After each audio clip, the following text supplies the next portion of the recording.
All right. Sorry that took a little longer than normal. I had some issues with OBS, and some people had some issues with Roll20. We're back. We're back from last time. We're down a person.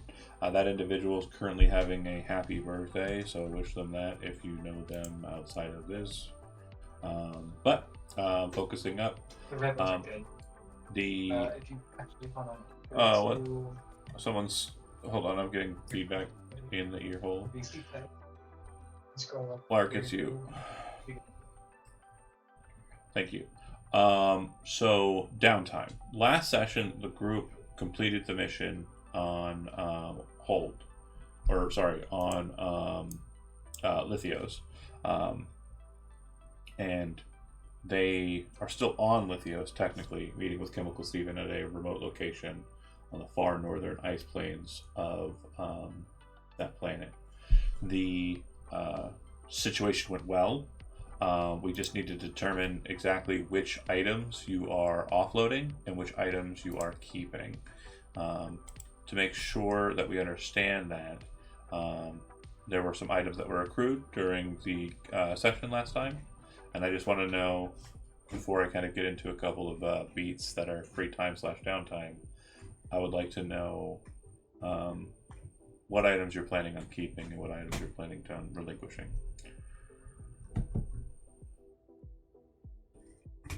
When it's set in stone. Thoughts? I mean, we gotta we were keep. interested in keeping the science lab. Science. Yes, Okay. And then the gauntlet. the gauntlet you want to keep as well because you have no choice. Well, we have. Yeah, I was about to say we have to keep that. Still jealous, by the way. I'm going to make you more jealous here in a second, but we'll discuss that in a moment. And then, so we're getting rid of the generator, and that's it? Yeah, because they're not interested in the body that we brought back Right. of the alien. That's what we're keeping the science lab for the doc. Okay. All the pistols and stuff we picked up from the dead rebels and the armors. I imagine we're giving that to them. You kind of brushed off. Yeah. So basically, it's that and kind of the transport carrier. So Yeah. he won't take it as a huge loss, but he's not going to pay you anything extra. So it'll just be the 8 credits since you're not kind of supplying him with most of the loot that was acquired. The generator is worth what he's paying for it, in his opinion, though. It was effectively allowing for a camp to start, and so for him, it is a good position to have, or it's a good piece to have for future establishments. Okay, so before we get into the spending of downtime, the performance of payoff, upkeep, heat, entanglements, downtime activities as per the game, we're going to do one quick narrative beat with Lark. Yay. So you missed last session. I want to explain I did. to you what happened, just so everybody is reminded of what happened to you. You rushed the embattlement where there were rebels fighting. You came upon them with light blade, deflecting their blaster fire with ease. Ultimately, they did not get the better of you, and they would not stand down. So you had to switch to a more lethal method of stopping them. And in the process, a stun grenade got utilized before the last of the rebels was struck down by your light blade. The stun grenade would normally have just kind of knocked you out for a short time, but for some reason unknown to the group, you were effectively left comatose for the entirety of the session, and they were effectively dragging your corpse, or body rather, not corpse, around. Oh no, they had to touch her. Yeah, How well, awful. right. I mean, for some that might have been a plus, but the main thing is they had to deal with the dead weight. Now, what happened with you is you were knocked unconscious, and when you awake, you will have a memory, a faint memory of a very vivid dream, but a dream that seems to be fleeting. So I'm going to give you what I think would be the standout elements of this dream, and then you will basically try and fill in the gaps, what have you. You are definitely aware there is more. Okay? You feel like the dream was more solid, but you only have these fragments. You see in your view that you are occupying the body of someone else. Whoever this individual is has a kind of aquamarine, like a light aquamarine colored skin, 6 fingers, and on their left hand, a very strange gauntlet. The gauntlet seems to have kind of a very kind of articulated fingers, heavily articulated, and you notice the hand that you see appears to have many digit breaks versus the normal kind of 3-knuckle kind of articulation of a human. It's kind of more brachiated into smaller bones. So it has an almost tentacle-like kind of move or play. You feel like the body that you are occupying, the way kind of like alerts you to the fact that you are occupying a body in a dream, like a memory of some sort of memory that's lingering. And you're standing inside of this massive temple that is very dimly lit and has a floor that's covered in this ornate carving that seems walkable, but for the most part, it just kind of depicts this very large creature. It has 12 tentacles for a head. It appears to have several arms, and it's kind of very ornately kind of patterned on the ground. There is a light kind of blaring down on this space, and for whatever reason, you feel that this light, the light of a sun or the light of something, is inhibiting something underneath the seal on the ground from manifesting, from coming forth. In the next moment, you feel that the entirety of the place is surrounded, and others of your kin, these very kind of pale blue Xenos creatures with very strange fingers, 6-digited hands, are carrying weaponry, which you would recognize as light blades, and also the force gun or the way gun that you have. Force. The way gun that you have Silly in guy. the armament. And so you feel like they're managing a defense, and as the defense ends, or during the defense, you're not sure, you feel like these 4 tentacle-headed creatures, which look like, again, you didn't see them in real life, but that look like this, are apparently trying to breach into this temple that you are a part of protecting. And that's the last thing that you remember. You feel like there's a sense of sadness or defeat at the end of the dream. And when you awake, you are on board the Stardust Serenade in Zelri's hospital facilities. It seems that she is very much busy, having established a science bay in her medical bay as well. She appears to be kind of operating on a creature that looks like the creature from your dream. Okay. I will get up and walk out. Yep. No questions asked. Okay. So you Oh, feel... right. Go ahead. Oh, sorry, not to interrupt, but I already did remind me about the gem that I took from the top. I assume we kept it as well, or The did he gem. want Yeah. it? So you do have the gem, but he would be interested in it if it is an relic. So if you want to Oh, give it... okay, it's a relic. Yeah, if you want to So give it to the him... party already just reminded me of it, so I wanted it out there that, Rhino's still holding on to it. If the party wants to sell it, we can. He doesn't carry the way. Apparently an relic. So, Do Cap. you want to keep it, or do you want to pass it over to Stephen? I personally would pass it over. Okay. Okay. And Do we have anybody that can appraise it at all? it is an relic, so basically it's worth how much a buyer is willing to pay for it. You can kind of say what you want with it. Turn it over. Okay, Chemical Stephen will take it. Okay, so focusing off on payoff and upkeep. So payoff 8 creds. That's added to your loot there. How much do you want to pay the crew?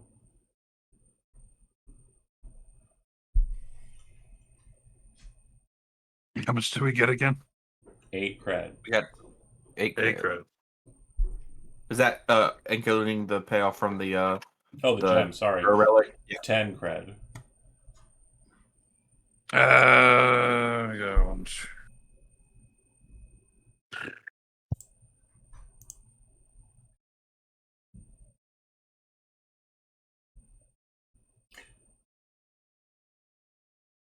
Are you thinking, or are you? I'm thinking, I guess, give everybody one, then put some towards the ship. Yeah, you're gonna of course have to do upkeep, of course. Okay, so upkeep is the system quality, which we determined last time, and hopefully you'll be able to determine this time, and the crew quality, which I believe is still at a 1. I don't think it's gone up at all. Nobody's like enhanced themselves I don't think so. to a high degree. I know I did not award experience last time, which will be done here as well. Yeah, I believe if that's the case, then we are looking at upkeep cost of 1. So if you pay that off, you have 4 effectively in the hold.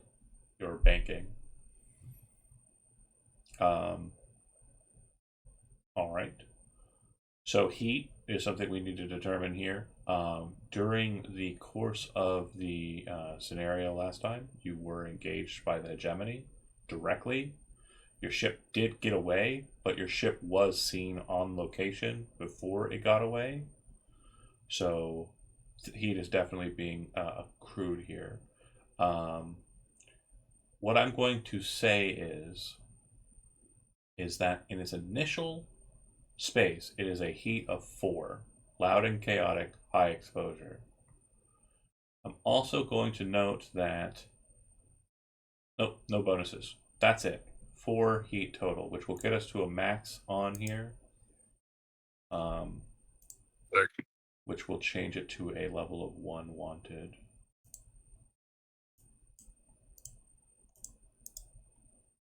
And then we get to explore what that means. So, when your wanted level is increased, it means that the more serious response is going to happen when law enforcement takes action against you. Your wanted level in this system, which is the the IOTA system in the Procyon sector, is a 1. For you to lay low, which is a downtime activity, for you to kind of try and mitigate your wanted level, you need to be in a different system. You cannot be in this system. However, from what you are being told by Chemical Steven, the next job he wants you to do is in this system. So if you want to go and try and find a different job and lay low, you can. Or you can stay here and hang out with Chemical Steven until you are ready to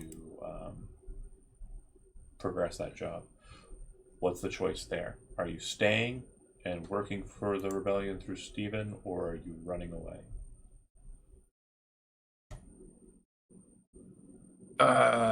Shit.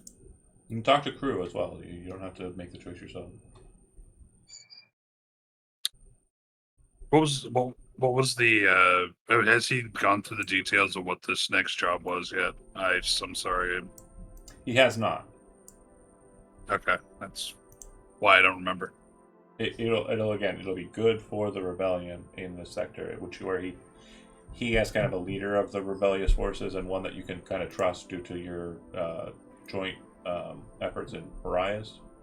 You kind of have a feeling that he's not a bad one. Right.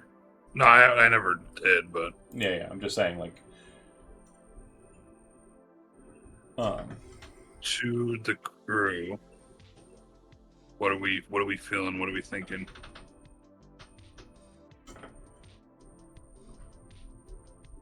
Risk it for the biscuit, or I'm down to stay a little longer.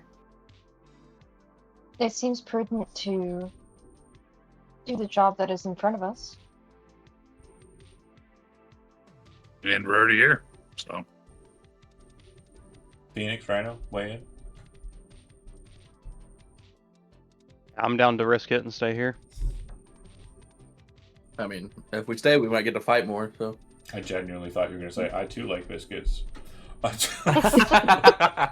See, Biscuits now are good. if fighting wasn't on the brain for what he's gonna do for his downtime, I'd have For said sure, biscuit. for sure. But We had some life-altering effects. Oh, sorry. Thank you for reminding me. So Cambria, Lark, sorry. I didn't mark it on your sheet because I wanted to make sure that you were able to do it so you could see how it works. Cambria was unconscious, so she received no stress. However, you were inside of a vehicle that was being blasted on by turbo lasers from the hegemonic ship. So you would have received, was it 2 damage or 1 after the fact? I think it was 2 originally, and It then was reduced. if you had armor, it reduced it. Yeah. Did Cambria have armor during the last mission? Hold on, let me check. No. Okay, so then, So 2 damage? well, you can roll to resist it even though you are unconscious. So go Okay. ahead and make a prowess roll, and then do it again for the second amount of damage. No bonus dice. None. Okay. And so There's you'll one. resist 6, or so you will gain no stress, and you will Okay. resist the damage. And you can only resist once, so you will take 1 point of harm. And you said roll it again? No. Sorry. I misspoke. Okay. So you're going to suffer 1 level of harm, which is on the left side. So level 1 harm, and just say Okay. blaster burns. Okay. All right. Cool. Does taking a long nap in the med bay do anything for that, or no? No, she basically just kind of like was keeping you there to make sure that you didn't go like further south, Okay. and kind of slip off into the ends. But there are ways to heal yourself. Okay, so then let's focus on entanglements. You have a wanted level of 1. I would like for a representative on your team. Go ahead and roll me a d6.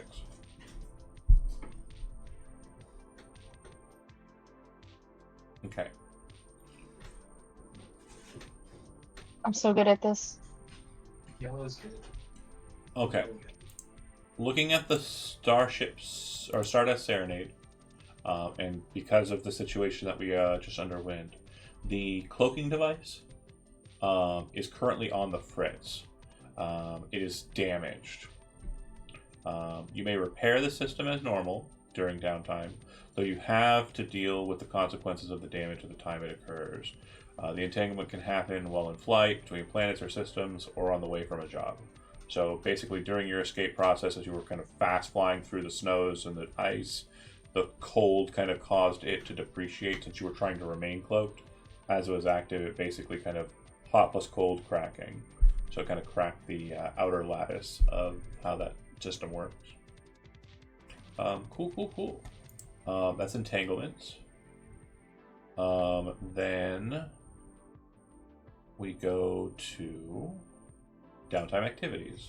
So, you as a group can acquire asset, craft, indulge vice, lay low, long-term project, recover, repair, train. And you normally only have 2 downtime activities. Due to the nature of this specific downtime activity, you will have 3 downtime activities. Normally, you're only supposed to have 2, and then you have 1 if you're in like a conflict or a war. But since you are in especially safe and down times, you have 3 activities you can take here.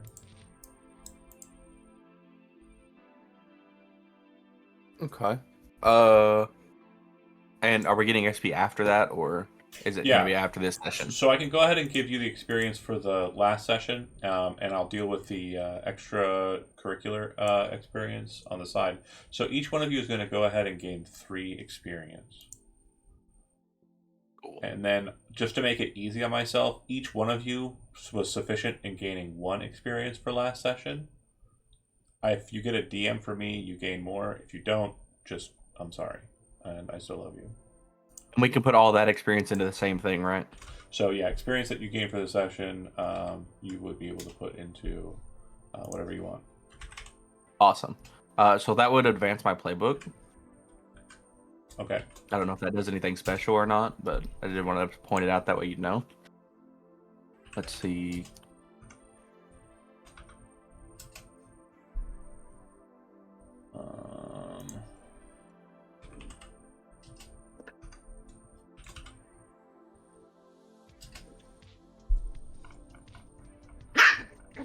Okay.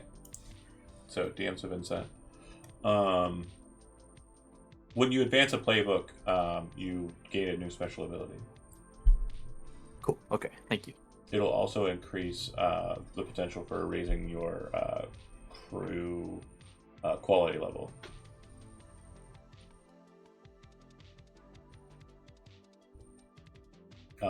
So we'll go ahead and start with whoever is ready on downtime activities. I know I'm just kind of throwing it out at you all of a sudden, but I do want to make sure that we kind of press through this beat.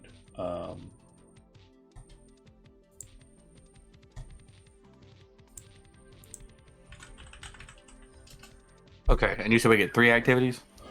3 activities for this, yep. Okay. And so we can train more than once, but it can't be on the same skill, right? Correct. Okay. Cool. And can we train our playbook as well? So no. Or does that only work if we have one like us, like if there's 2 fighters or muscles? So train. When you spend time in training, make 1 experience on the XP track for an attribute or playbook advancement. So you can train an attribute or a playbook advancement. Okay. Rhino's 3 actions then. One would be 2 of them would be train, 1 for his playbook, 1 for prowess. Mm-hmm. And then his 3rd action would be indulge vice. Okay. He is going out for bar fights. Got it. We'll go to the Vice page here in a second and we'll deal with that. But anybody else got an idea? Yeah, Cambria's going to, you said recovers one of them, Mm-hmm. right? Is that just get rid of the blaster burns? So Recover says that you roll crew quality -1 to see how available and effective a doctor you can hire is. Now, you're saying in your own mind right now, but I already have a doctor. I am going to say that she, just based on Zelry's enamoration with the Night Beast, is very much too busy to deal with you in this Okay. current time. Where's that ship? 'Cause you said it's crew quality -1 or +1? Crew quality -1, and as we discussed, your crew quality is currently at 2. Okay. So you'll roll 1 dice. 1 dice. Okay.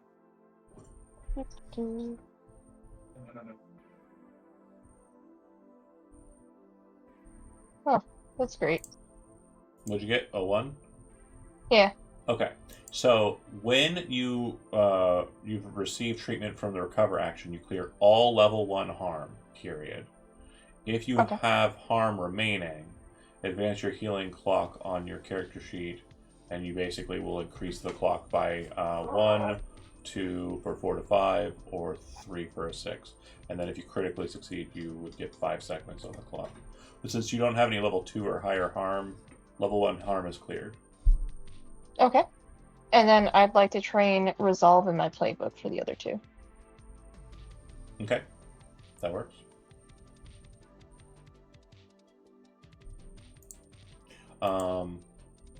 Michael, Artie, John?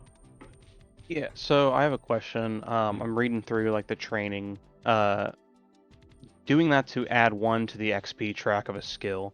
Does that mean I just check off the boxes for insight, prowess, or resolve, or? Yeah, it does it to the attribute, which is prowess, insight, or resolve. Okay. Then I plan to train 2 and indulge in vice. Okay.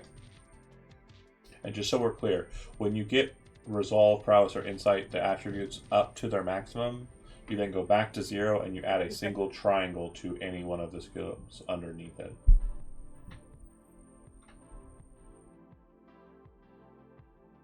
Yes.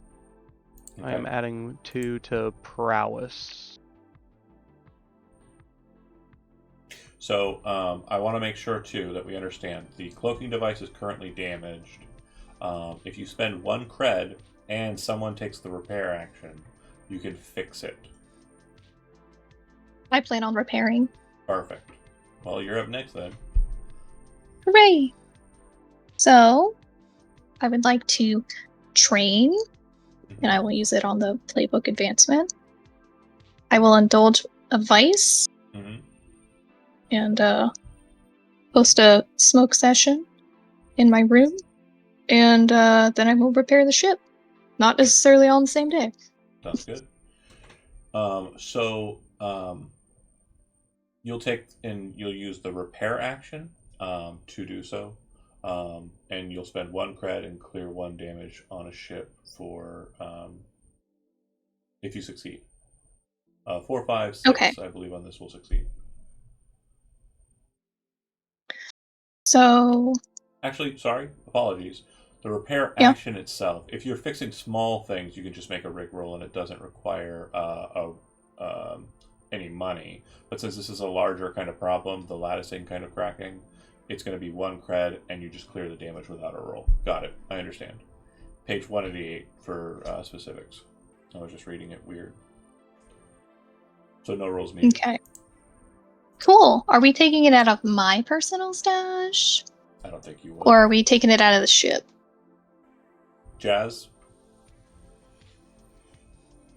She's He's probably... AFK right now. Oh, well, yeah, you're taking it from him. We'll just let him know when he gets back. Yeah. Okay. Thanks. All right. So we have Jazz is left, and he's the one that's away. Typical. Let's go ahead and indulge some vices. So, Rhino, you said that you were engaging in your vice. The camp that you're in isn't very big. It's like a very small town, kind of on the outskirts of known society. It's actually kind of dug into kind of an ice mountain or glacier that is a part of the frozen sheet that is the ice plane you're on. Technically, you're all over an ocean, sort of. But yeah, there's some people to fight, and there's definitely a means of kind of getting betting done on it. So, for indulging in your vice, you need to determine. So vice rolls like a resistance roll. You're going to choose insight, prowess, or resolve, and then you're going to roll that attribute, and you're going to clear stress equal to the highest die result. And if you go over, then over the amount that you have, then we start fucking with you. I mean, we're okay. So I don't have any stress. Okay. I just figured it fit because of the recent trauma it 100%. gained. Yeah. So, okay.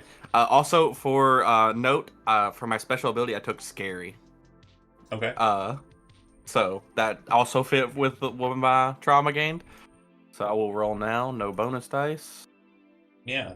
So when you overindulge, you make a bad call because of your vice. In acquiring it or while under its influence, to bring the effect of this bad decision into the game, select one of the following overindulgence. Rash action. You reduce the stash of yours, or the crew takes on 2 debt. You get big talk, which you brag about your exploits. The crew gains +2 heat in the current system. Or you, the character Rhino, disappears for a few weeks. You will play a different character in the meantime. Okay. I don't know. Well, let's think about it Let's see. narratively, okay? Yeah. So there wasn't really much of like a fighting circuit here, okay? Yeah. And I that's true. assume that with what you are kind of like pushing into it, you're kind of like being very rash about it to get it to start up, or you're talking a lot of shit to get people to kind of like fight you. It could be the case that you kind of have to leave here to go get your jollies, beating the shit out of people, so you just travel back to the main city that you started in through a different means of your own. So those are 3 options.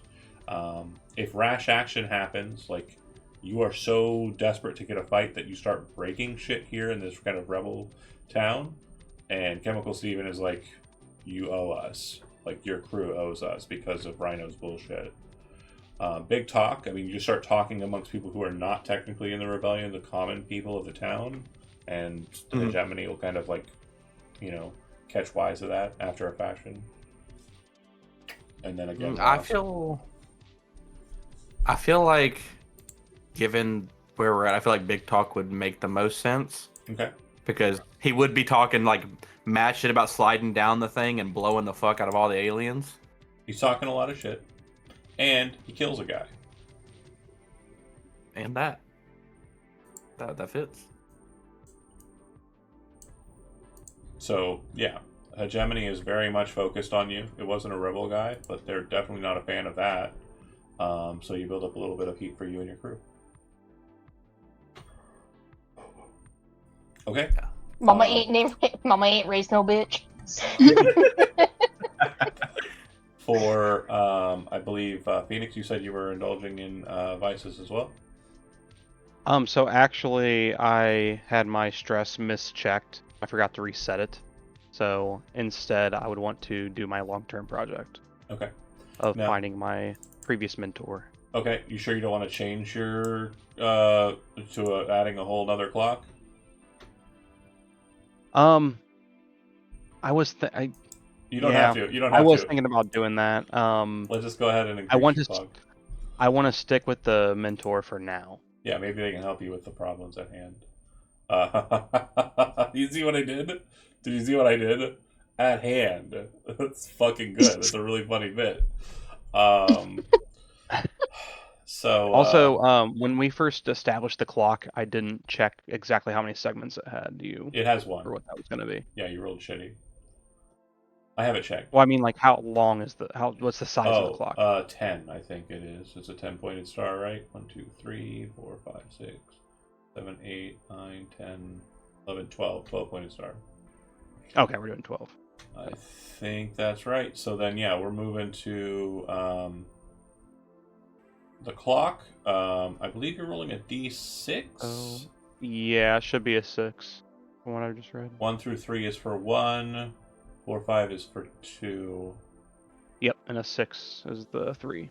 Yeah, and then critical is more and more. So you just pick an attribute and go for it. Oh, sorry, I said roll a d6. I'm a terrible person. This was I realized that too. Yeah. Yeah, ignore the thing I said, and then they'll do the other thing. We'll go with you roll we'll it go as scramble. Yeah, as an action. Okay, that works. Oh, that doesn't matter. Okay. Scrambling about the town, laying low, kind of trying to get into position, talking to people. So 5 will increase it by 2. Okay. Cool. We have 3 ticks on there.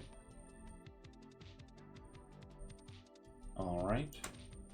I think it's funny too that the damage was to the cloaking device, as Pete had a clock out for making the cloaking device extend the shuttle. Right? These motherfuckers are setting me back. So cool. It's kind of why I had to fix it. It's fine. 100%. I probably would have said something about it if you were like, no, I'm gonna keep trying to make it extend to the shuttle, but it's not working right now. I'm gonna make a Wi-Fi extender. It's like, but the Wi-Fi's down. Oh, good times. Fuck you, John. Welcome back, John. Are you here, John? Yeah. I saw your post in art. I do not like you. I thought it the whole time. I colored his shirt blue. Am I wrong? I colored his shirt blue and I was like, God damn, fuck, shit. Fortunately, the person I drew it for didn't notice. But you have some downtime Well, activities. they might now. Yeah.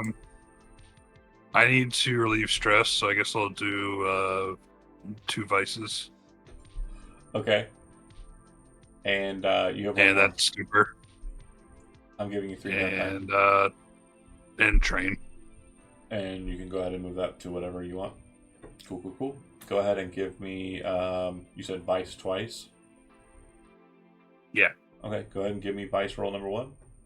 So it's just, you choose which one you want to do, Insight, Prowess, or... Okay. Oh, I thought I hit the indulge vice thing. Yeah, that works. It chooses your weakest quality. I see now. So 6 means you'll reduce your stress by 6. You still have stress? Take- Oh wait, Take the lowest result 3. So above. it So rolls it's by 3. Okay, and then go ahead and give me the second vice roll. 4. 6. How much did you have? To I start? am 8. So you have 1 left. Okay, cool. You didn't overindulge. Yep. Is the main thing. I did not. That's awesome. Yeah. Too bad for me. But you did hear about how Rhino killed a guy, and also was basically told the entirety of the exploits of your thing to a bar full of people. So you got that going for you. I'm just saying. So who's Rhino? Which one's Rhino? I am now forgetting his name because he's a liability.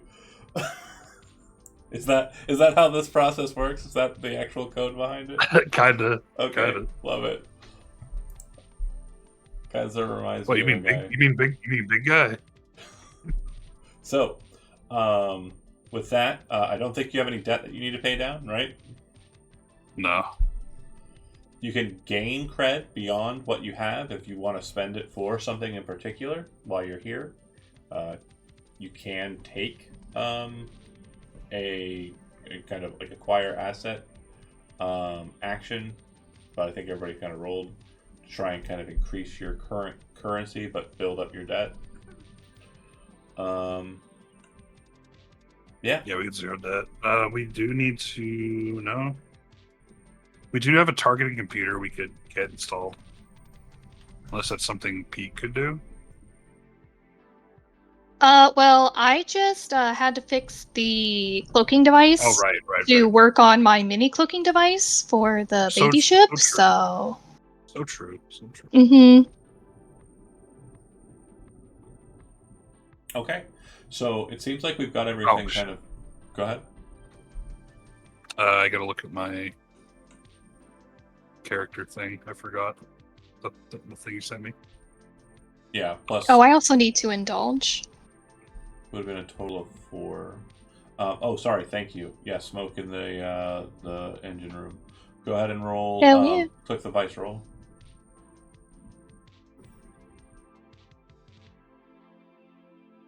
No bonus dice. No. Hooray! Okay, so you relieve 1 stress. Woo! I think the funniest way to explain this is I'm assuming you have kind of like a stash of the smoking items that you smoke. Oh yeah. And so you kind of like finish the last of your stash, and then you start kind of like trying to go around town finding it. And it's a surprise you don't actually gain stress from this activity, because it's like you can't seem to find it, and it's pissing you off. This isn't the place for that kind of thing, ma'am. Says some ice trucker. Wow. Degens everywhere. Not here, I guess. Okay. Real quick, when we progress as a whatever we are, what was that +2? What? Oh, crew. What you sent me in my. Oh, that's what you sent me in the DM. That's your experience, so you can spend that on anything, and that's included. That is in addition to 3 plus 1 for being there. Everybody got 1 for being there. Gotcha. All right, I'm good. I do have to be right back real quick again. Jeez. All right, give me the I know. bonus I gave you back. Actually, Too late. I'm kidding. Oh my god. Okay. Anything else during downtime that needs to be addressed? Okay. If that's the case, we're going to go to a bit of a free play situation. So a couple of things to note, just so you have them to kind of interact with one another. Lark, Cambria would notice that Phoenix appears to have the gauntlet you saw in your dreams on his hand. Rhino killed a guy. Pete's looking for drugs. Jazz is making pudding. So nothing out of the ordinary. Got it. Yeah, it sounds like a regular week on the show. Nothing is a problem yet, so I'm not going to act like it is. I mean, the hand existing outside of your vision. Yes, that's pretty strange, but I also trust the way to tell me if something's wrong. So Okay. so nothing has gone south yet, and so we are going to proceed like that. What I will say is that something about the gauntlet seems to be weird in the way. Like it's reflecting it, or it's manipulating it. Like it's focusing it. Interesting. I'm so glad our pilot has taken an interest in the way. Perhaps this will help him along his way.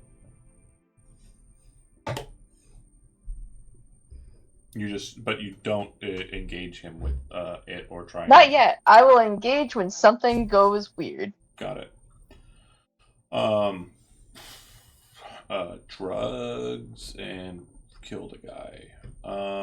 Listen, guys, I didn't know people. I know the planet's ice. I didn't know they'd be made of ice. Okay, I hit him 3 times. I didn't know that'd kill somebody. People die all the time. Yeah, apparently a lot on this place. First aliens. Now I hit a guy 3 times and he dies. What's next? Maybe you hit a guy 4 times and he dies. Is 4 this many? And Rhino will hold up his whole hand like this. It Yeah. is at least that many. Oh, well then I might have hit him more than 3 times then.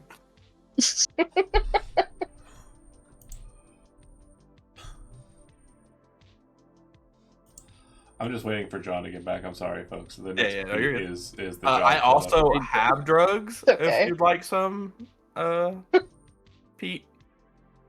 I don't know if they're exactly what you're looking for, but What is it? God, whoa, what drug do I have, John? Don't we just have like a bunch of space cocaine? That Yeah, it says a listed drug. I mean, Make it up. yeah.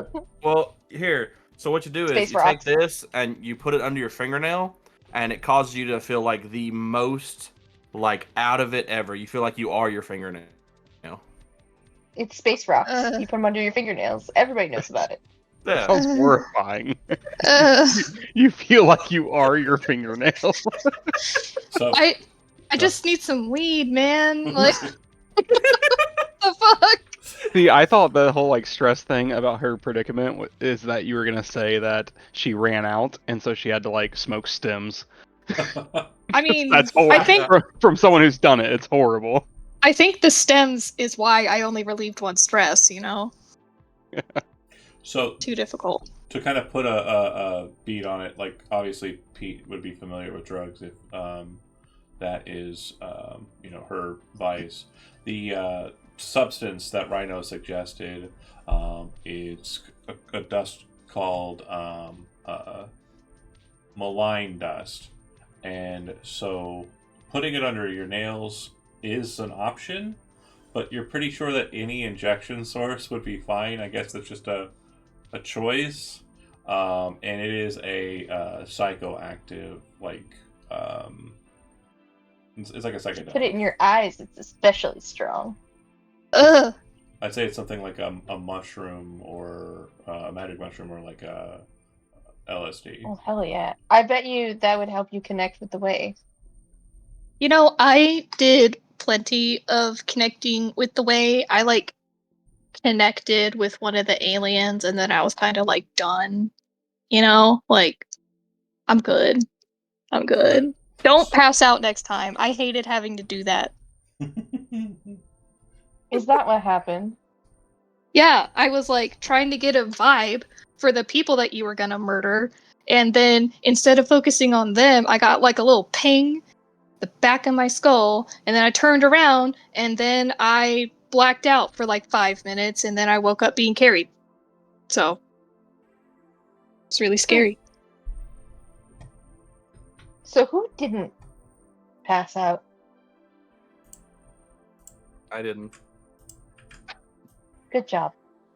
I shot a rocket and blew a bunch of the aliens up. Fantastic. Outstanding. It was pretty That great. was pretty cool. We are And then lucky I to did have a- you with us. I did a really cool power slide down a tower, holding the captain and Pete. It was That was also pretty pretty dope. great.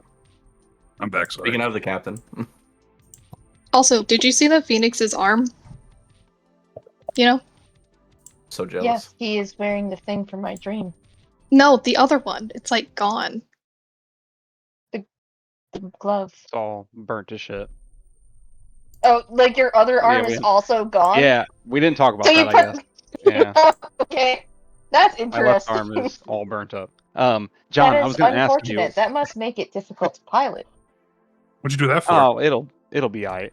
I John, I wanted to mention, actually, as part of my downtime activity, while I want to be kind of contacting No Face about my mentor, but in addition to that, I want to, as an aside, ask about if he knows anything about or relics related to Night Beasts. So that would be a separate downtime activity. So you won't Okay. be able to get much on that.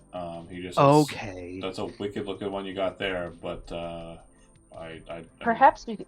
some people might be interested in it, so I'd try to kind of hide it if I were you. Perhaps you could find an Urbot that is willing to bind with you. They make excellent arms. And everything else. Oh yeah, I'll be looking for something to replace this thing, because I'm pretty much done there. But I got this cool gauntlet. Yes, it's the one from my dream. You were dreaming about my arm hand gauntlet? It wasn't on your arm. Who was it? elaborate. I don't know. But it was this one, right? It was Alright, that then it was keep your that secret. gauntlet. Does it do anything? Did you see anything that it does? Because I'm still kind of confused at what I'm dealing with and seeing here. Well, not in my dream, but I can tell you it seems to be focusing the way. Well, I can't say that I can feel that very much, but there was some weird shit that happened while we were in the middle of the fray, so I can't really remember exactly what all happened, but it kind of responded in some ways, for sure, so. One thing you've In what way noticed. did it respond? Oh, sorry, real quick Sorry. interruption. The thing I forgot to mention. One thing that you've noticed during the downtime, and as you've been kind of like traveling around the town, staying within close proximity to the Serenade, is you always seem to know the exact location of the corpse of the Night Beast in Zelry's office. Like, you know exactly where it is. Continue. Yeah, I'm not bringing that. I kind of got that from like the previous session. I'm just making I'm not sure. bringing that part up yet. I'm just making sure you remember Because- and also know Yes. how deep that kind of goes. Yes. Well, like, because I have that. Oh yeah, I also have like an obsession with Night Beasts, by the way. Lark, but that was part of my trauma. But that happened. But yeah, I'm keeping that secret for now because I'm trying to like suss out information from everyone that I can. Okay. Until I figure out what's going on. Did you find the temple? I didn't Huh? find any temple. No? Okay. What There can was you a temple describe? in my dream too. Okay, what does it look like? Um, it was large. There's a lot of light. Oh, Sunlight, I think. like in a And beam? Like, no, down I don't onto the think so. It floor? wasn't a beam, right, John? A beam of light that came through the ceiling. Yeah, Okay, it was a beam. I thought it was just sunlight in general. it was So kind yes. of like a single, like kind of ray or bolt of it, kind of like onto the thing. Yep. So yes, yeah, it did come down in a beam. That's what I Oh. And there slid was down. a mural Yep. on the floor. Oh yeah, super creepy. There was a mummy there too. Oh, it might be what the seal was blocking. I mean, he was in a room, like, above. Like, we had to, like, go up part of the way, and then he was, like, chilling. Did he have It was tentacle weird. fingers? Oh my god, how did you know that? It I was think so that's his gross. gauntlet. Oh, ew! I want even more Ew. now because I get to bring him with me. Ew! Oh, sorry. Another But yeah, we went. real quick. Sorry, another thing. Just real quick interjection. Phoenix, you also do have an extra finger on the gloved hand, and it does seem to work. Okay, sorry. Continue. Ugh, it's so gross. That's worse. Yeah. While people are talking, I'm just over there like staring at it, like moving the extra finger. Ugh. Yeah, we went to the top, and there was this gem, and then we like gave it away. But like, Oh, have that's- you you ever gave it away. like fried your ants? You probably haven't. But like, if you take a piece of glass and you hold it up to like the sunlight, it'll like focus it into like a little beam, and then you can light small things on fire. It was basically Yes, doing is that. laser technology. Well, it was doing that with like the way, and then I took it and then it stopped. That might not be a good thing. Yeah. But then a ship came in and like blew everything up, so I think it's fine. Oh. I Yep. guess we will know soon. I mean, I don't want to come back to this shithole planet. We Food sold- People sucks. can break too easily. We may have released an ancient horror. Out of character, that's not the first time I've done that. we sold- Uh, we but you can sold just go to the- another system, right? Yeah. Yeah. Yep. Yeah. You got, Waygate technology for sure. Yeah. Yeah. Oh, Cthulhu? Bye. Sounded like a lot less of our issue. That sounds like a planet side issue. Yeah. Fuck, I guess. Notice that I said we might have, and it's just like, yeah, we might have done that. But exactly. Exactly. Listen, they should have finished it off instead of just kind of putting it away for someone else to deal with. Like, just Jazz, saying. Steven wants to meet with you and your crew.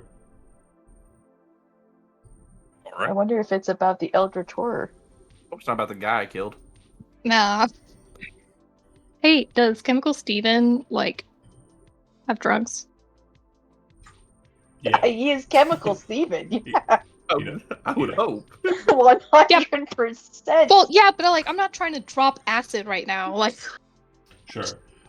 If you do ask about illicit drugs, he will offer you illicit drugs.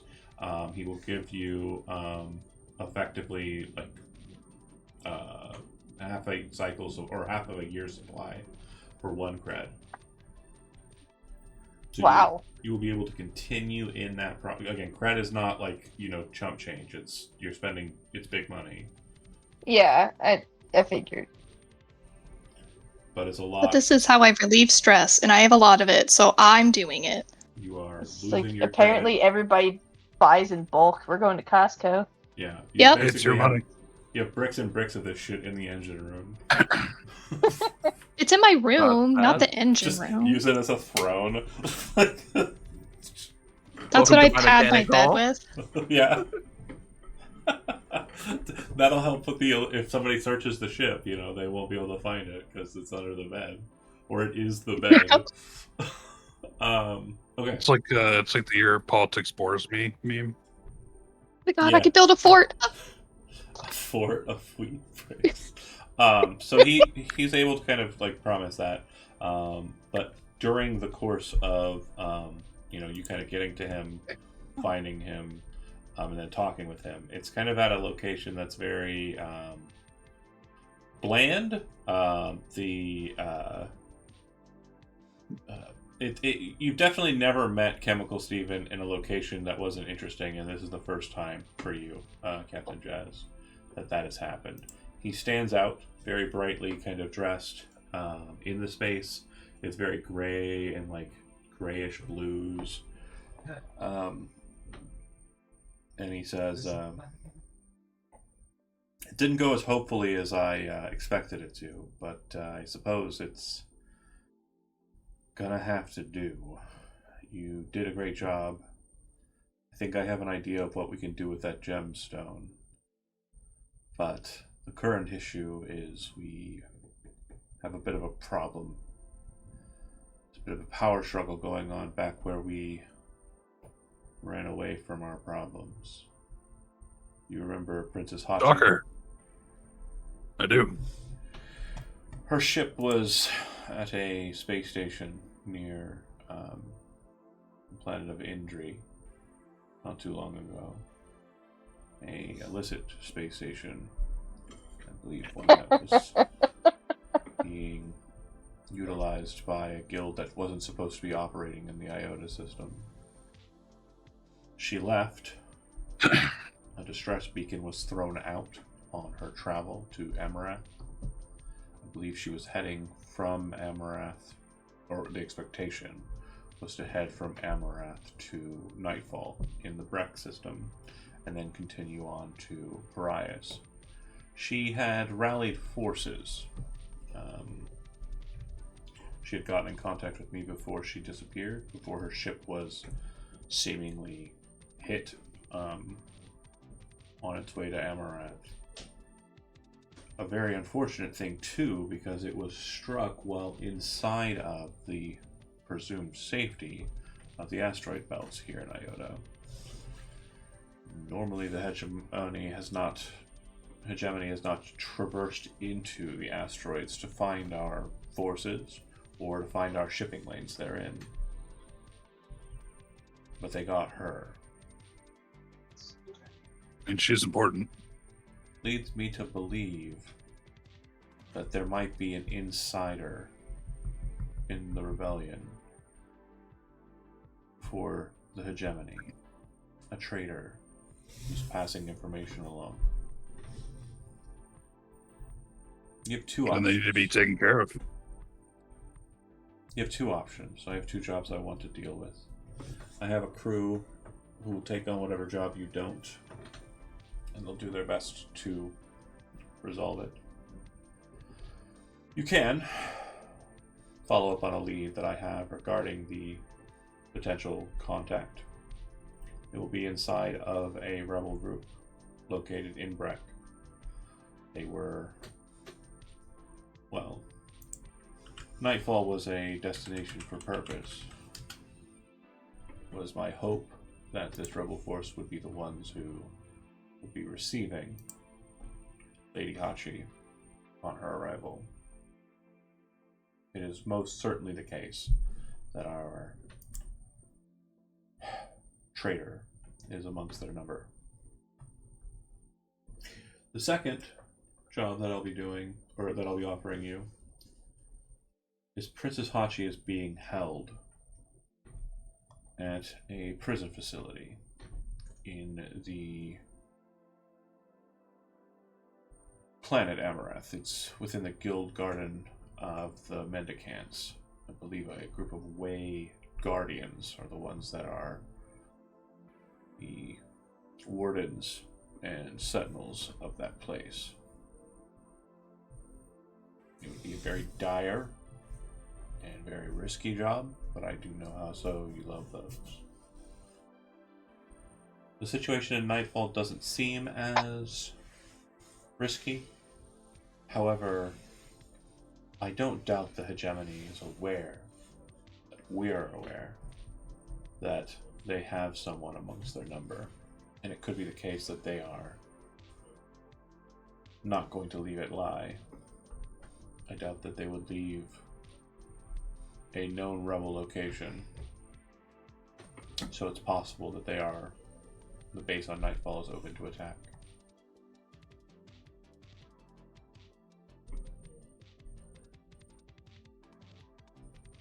Take some time to communicate with your group. Think about what you would like to do for the rebellion. Just know that both of these, I feel, are important. Yeah, of course.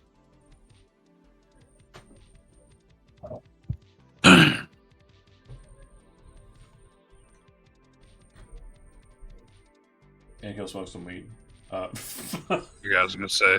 Of course, it's space weed. It's not like real weed, so we're not doing real drugs on camera, guys. Shit. Well, we're not the characters. Yeah, the characters are too. I mean, are the only ones. Yeah.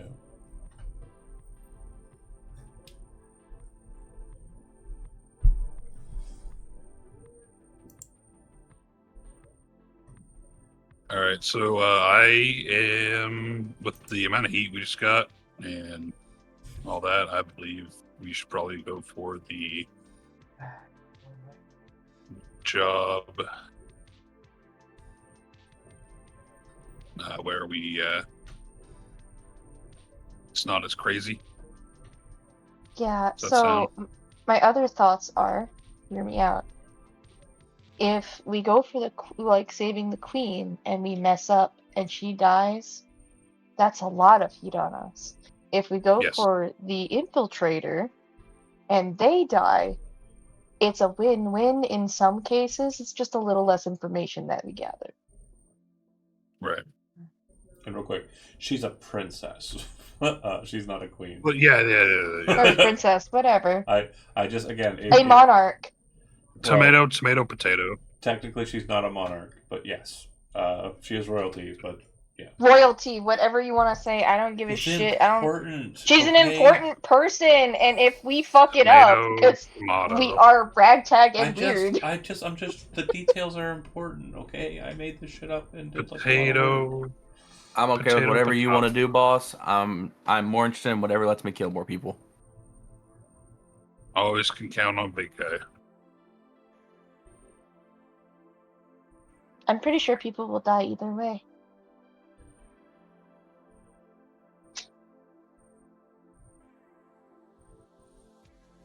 Well, nobody else got any thing to add.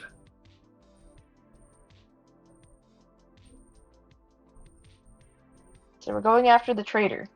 Phoenix, Yes. Pete, anything that you want to add to the situation? LOL, I was muted, so sorry. So I said, so I would really like if none of us lost any more arms. That last one was really rough. Like, don't worry, like, Phoenix, Rhino, you did great. Really pulling shit out of your ass to make sure we all lived. But I would like to, like, live a little bit longer and do something a little less dangerous. Besides, we can use the clipboard if we're talking to people. Yes, the clipboard. Yeah, somebody else is taking it, but yes, the clipboard.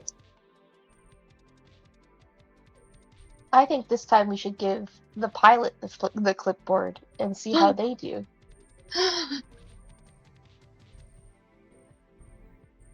You should come with us on a mission sometime that is not a death mission on a planet that's made out of scary stuff. I only like the missions that are death missions. Everything else is boring. I mean, to be fair, rescuing presumably beautiful princess from a maximum security imperial or hegemonic facility does have slick pilot written all over it. But could we use the clipboard? Yes. I think he's a little short for a No. stormtrooper. I don't know if that'll work. Oh my god. I don't want to use a clipboard. Fine, the clipboard doesn't want you. It's laying on the desk. He tries to pick it up off the table. I'm not the fated one. He can't lift it. I also have a single arm at this point that it Yeah, It's like- exactly. That's why you can't do it. 'Cause Have you ever tried to pick like one of those plastic clipboards off of a like can't be- laminate table, and it just kind of like sticks almost the It- static Oh, yeah. stick?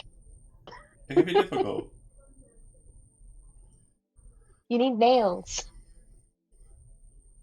So, as I'm hearing it, it sounds like cowardice is winning out.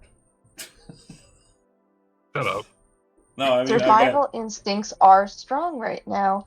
Chemical Steven wants both jobs done, obviously. We Why don't also we just do just got both? shot on by a fucking Hegemonic giant-ass capital fucking- ship, yeah. yeah. I'm good. After our pilot lost an arm and two or three of us passed out. Yeah. Two. If it was able to turn about quick enough, it probably would have fired upon you while you're trying to get in your ship. Those things move very slow in Atmo. It's fucking All that capital shit. friction. Yeah.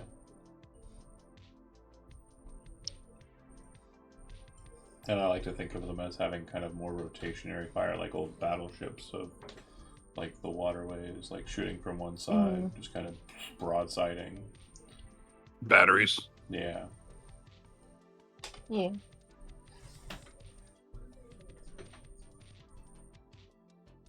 Okay. Zellery is not in the meeting. You tried to like coax her into coming out. She did not leave. I'm pretty sure she's taking all 3 of her downtime activities on the Night Beast. So yeah, she's basically out of the planning engagement portion, but she seems to be very focused on what she's trying to do. We open the door, she just starts barking at us. Yeah. Like, oh, all right. Like literally, I was going to roleplay Kimmy Speaking in tongues. in only one way. If Lark had Cambria when she woke up go, so what happened? Or like, you know, anything. She's like, get out. I'm done with you. I don't need. You're fine. Just leave. No.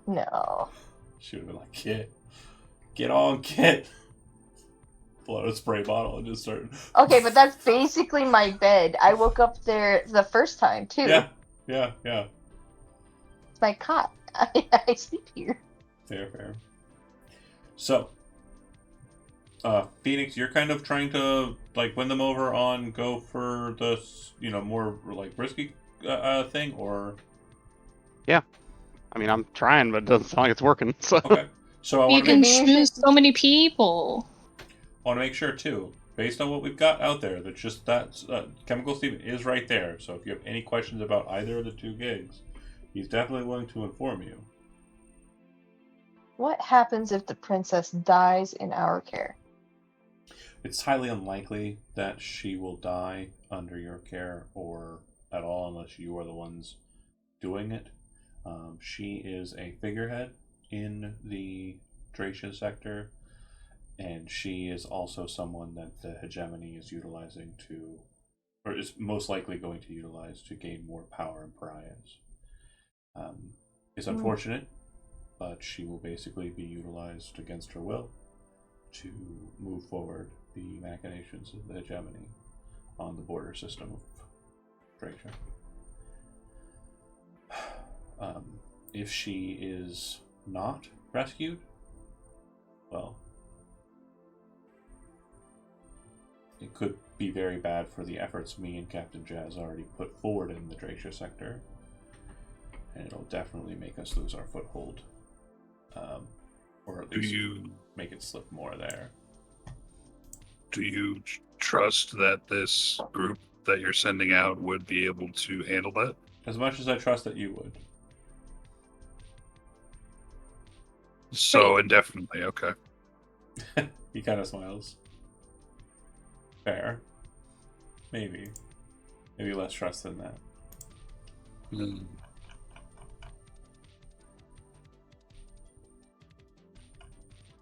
Really upset about the thought of the princess wearing pants, but I would like to survive. The pants of the patriarchy. Patriarchy pants.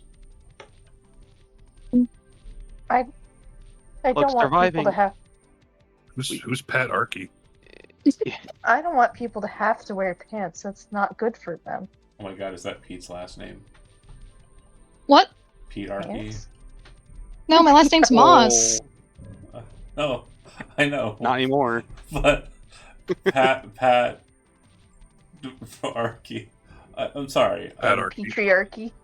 I'm dumb. I am the enemy Treated. this whole time. Yeah, you're the I am the spy. traitor. I am the patriarchy. Patriarchy. Sob. I tried. It Look was a dumb bit. I'm sorry. I'm Okay. I'm glad we went for it. You miss 100% of the shots you don't shoot. I picked up what you were putting down. John. Appreciate that. But you were That about is to. that is the canonical name now. You were about to argue. so- Ugh, Yeah, I I have was a gonna nickname. say- No. If you if you don't want to die, just don't die. If you don't want to lose a limb, just don't lose a limb. But here we are. That is making a lot of Hey, sense. whatever Uh-huh. whatever happens, man. Like, yeah, I lost this Steven. arm, but I'll get it replaced. Hey, Do which you have- arm's your dominant arm?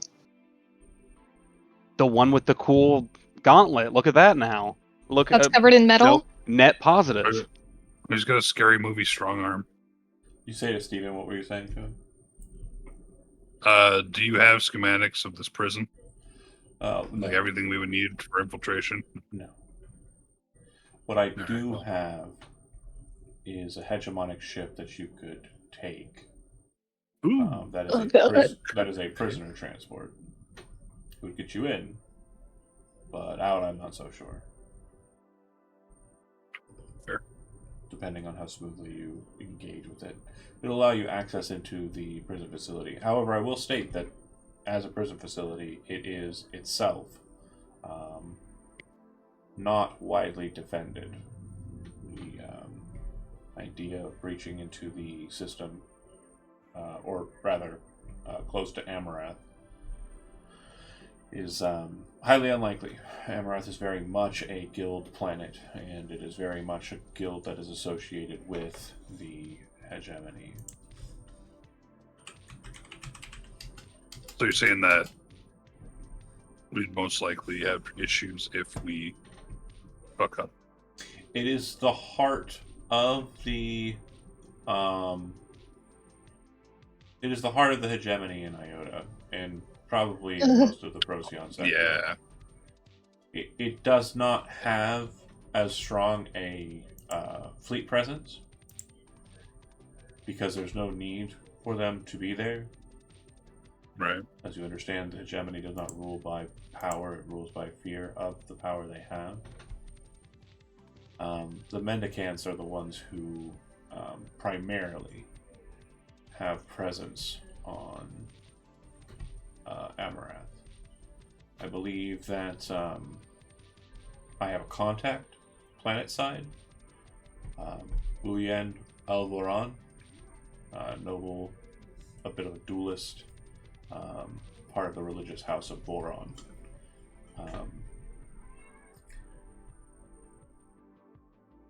They are not exactly friendly to the rebellion, but they are friends to me. So they may be able to aid you in some things if you name drop me and kind of keep the nature of the mission less noted.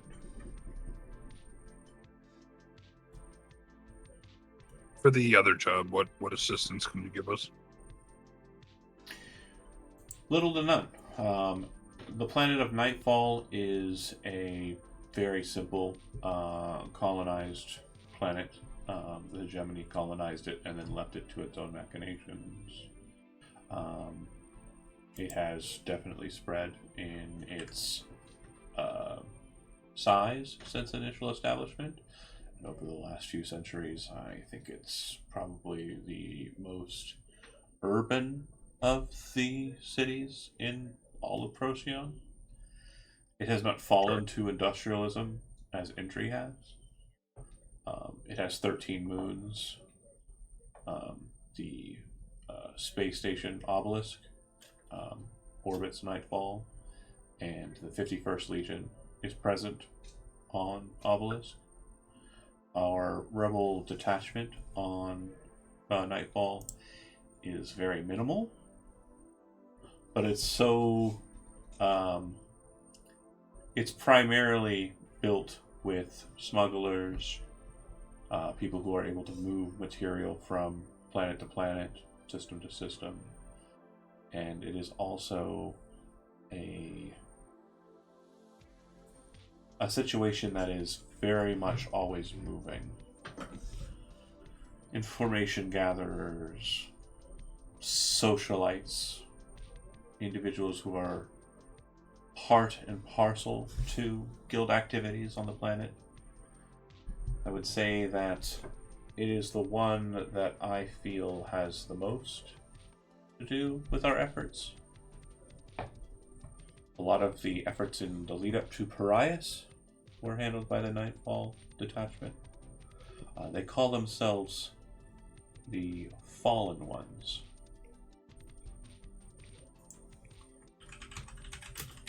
Make sure that's not the name of another guild. Okay, cool, good.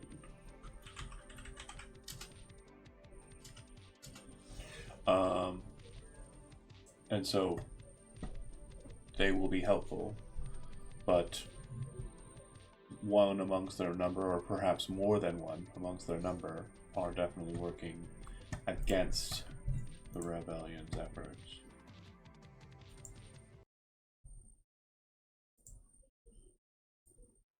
It would be up to you to find them. I will say that the pay for these is obviously very different. A little bit of interior cleaning is not something I can afford you too much in the way of currency. I believe 2 creds is all I can spare for the service, as most of it will be done planet side. Very little damage should come to your ship. The mission for the princess, on the other hand, I need her rescued, as I need the spy found, but I understand that the situation is much more desperate. If you were able to succeed in this effort, I could promise you 4 creds, but I know that her fief and her appreciation would both be massive.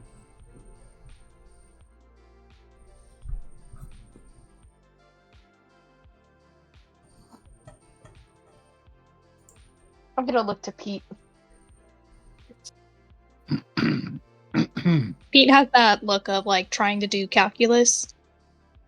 like, oh, I have to royalty. say, I'm leaning more now towards that. I will let you know that the job on Amarath, if it is successful, you have dealt with the Hachi family before, and you would know 8 would basically be their starting number. So 8 creds plus the 4 that Steven would be paying you. It's a very That is a high lot of creds. reward situation, but typically with that kind of situation, high risk. I mean, do we think we can pull it out of our ass one more time? I mean, that's pretty much all I've ever done. I mean, we're either pulling stuff out of our ass or we're putting stuff into it. So, I mean, you got to really decide, like, how do you want to go about it? You know, are you wanting to pull stuff out, or are you wanting to put stuff in? This is a bad analogy. I thought the bit was funnier in my head. Don't threaten me with a good time either way. I apologize. But at the same time, also I thought it was funny. I had to go for it.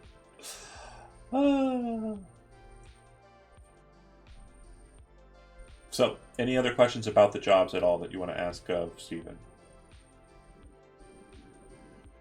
So I is think there we have like, enough. well, is there like a base where all of these fallen ones are at? They move a bit on the Okay. surface of Nightfall. From my understanding, they have a number of haunts that they frequent, and what I would be able to afford you is a direct contact and whereabouts upon your entry into the Breck system. That'd be in a new system too.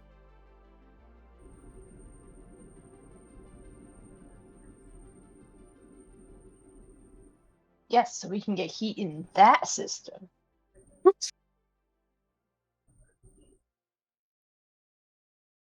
I feel it would be very beneficial to the rebellion and us if we were to rescue the princess.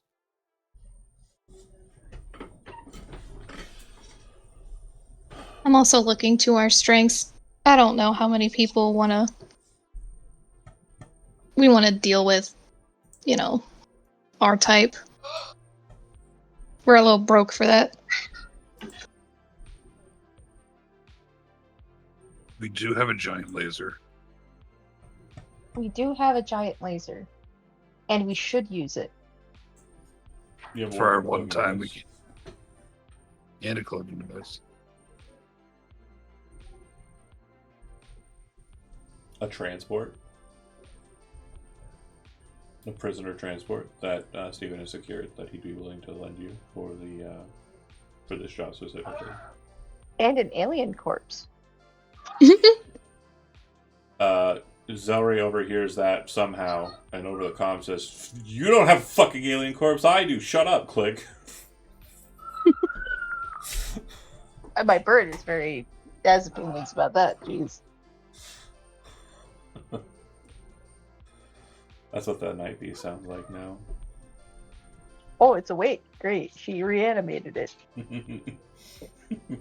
She has found a way to necromancy it into being her loyal pet.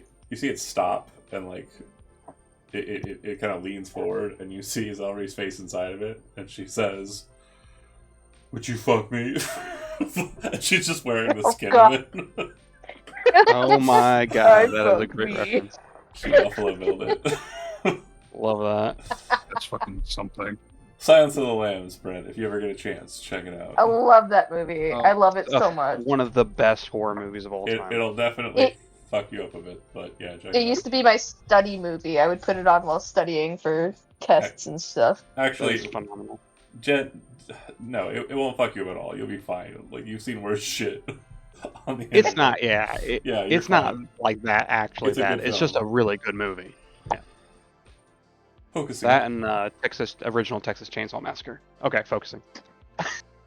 Original, It's the fine. first one, It's fine. phenomenal. It's fine. Anywho, any other questions about the jobs? Focusing up.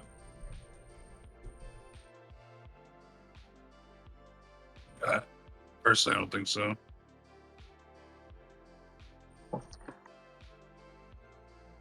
Okay. Artie, Michael, Lark, Brent, obviously, no questions. Brent. The only time Rhino was even like slightly paying back attention to what the group was saying was when he heard "big laser." Like, he turned back around immediately for that, then heard more stuff that wasn't "fire big laser" and turned back around. Head empty, tummy full, happy. Yeah, I was a no question. Right now we're cred empty, and that's not a good. No, you got We have 4 crits. Yeah, 4 creds. I'm just looking at my hand still. Alright, someone Please wants a don't new sit on my hand. keyboard. And I'm messaging Zelry about the Night Beast, like what's going on. Oh You no, should yeah, see she's very focused, but you can occasionally stop in and just watch her work. She won't answer Yeah. your questions because she's very focused, but yeah. Oh, that's You fine. should see if she can give you a night beast hand. Well, that would be the whole arm. Yeah, exactly. I don't need.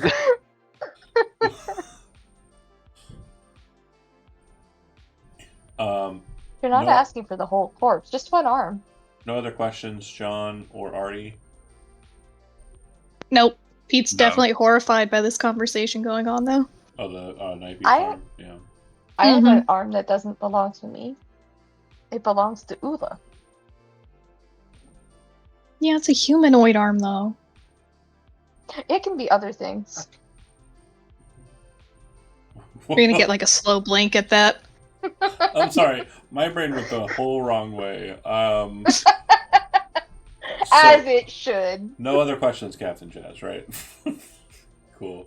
No, I think we need to just come up with our decision. Yeah, so take your time. Focus up. You guys talk amongst yourself. I don't think it would be a terrible idea to go after the princess. Hell yeah, let's It's do it. risky. It's risky. But at the same time,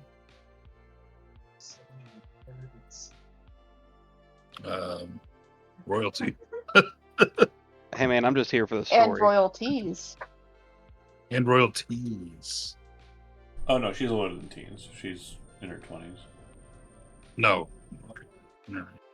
IES. IES?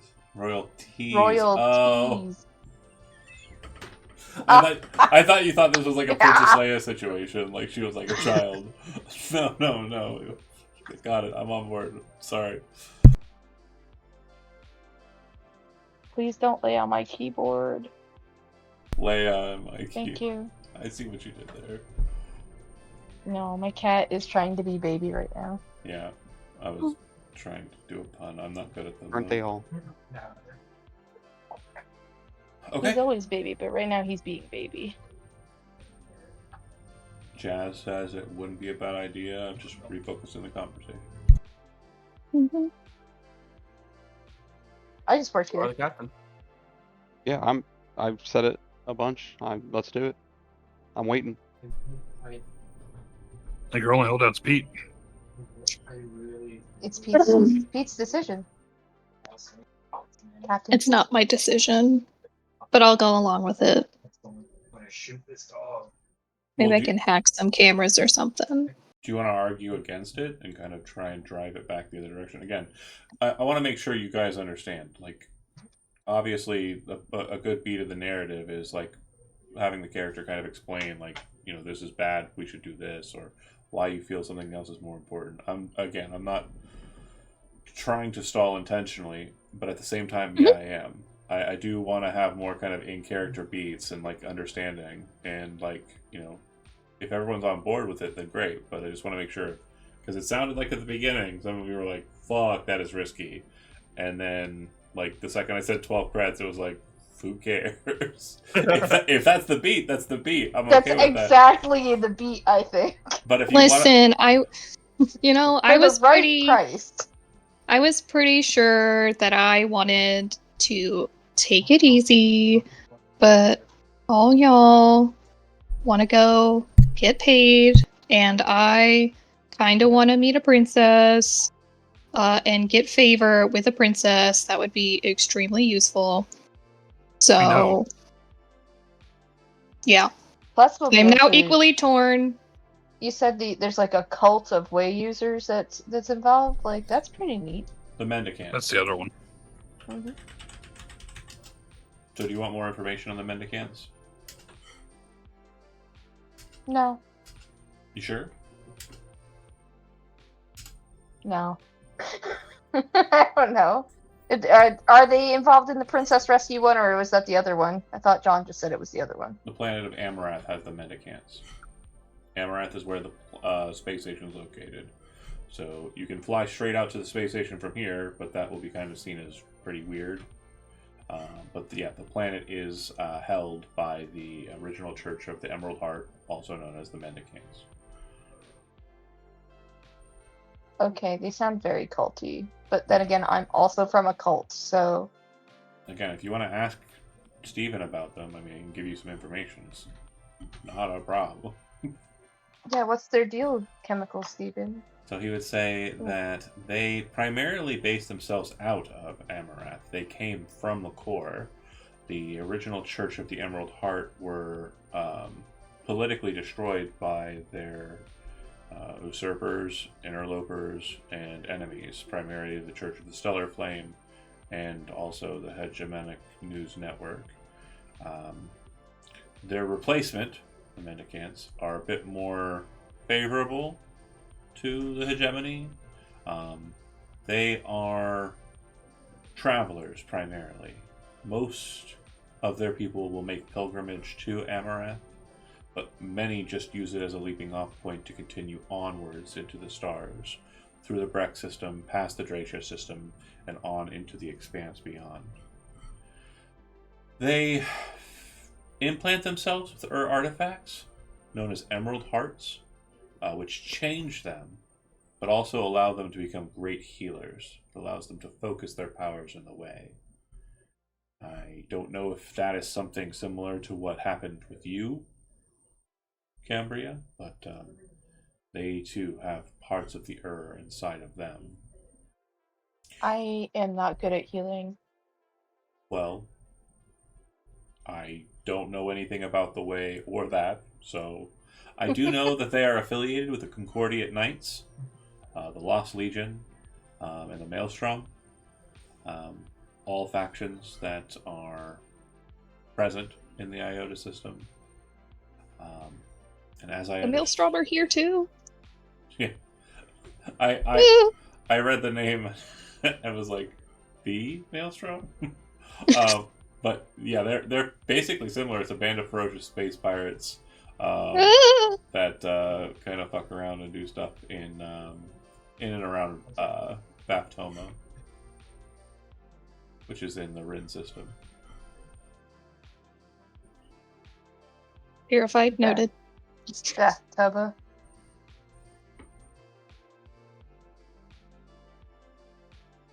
But yeah, the Mendicants are travelers, wanderers, and healers.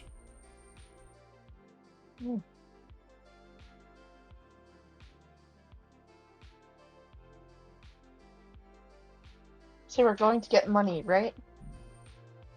The princess. Is that Us. what we've decided? Yes. Okay. Yeah, we're gonna go to jail. They'd probably kill us. It's highly unlikely that they will take you as prisoners. I was gonna say. Maybe Jazz, possibly Cambria, but for different reasons. Pants reasons.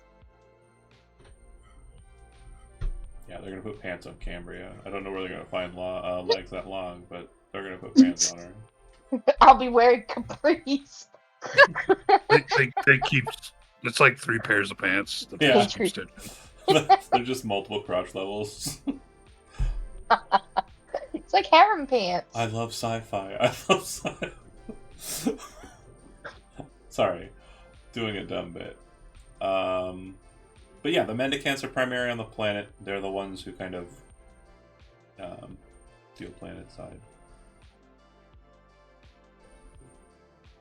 And then the hegemonic prisoner station orbits Amaranth.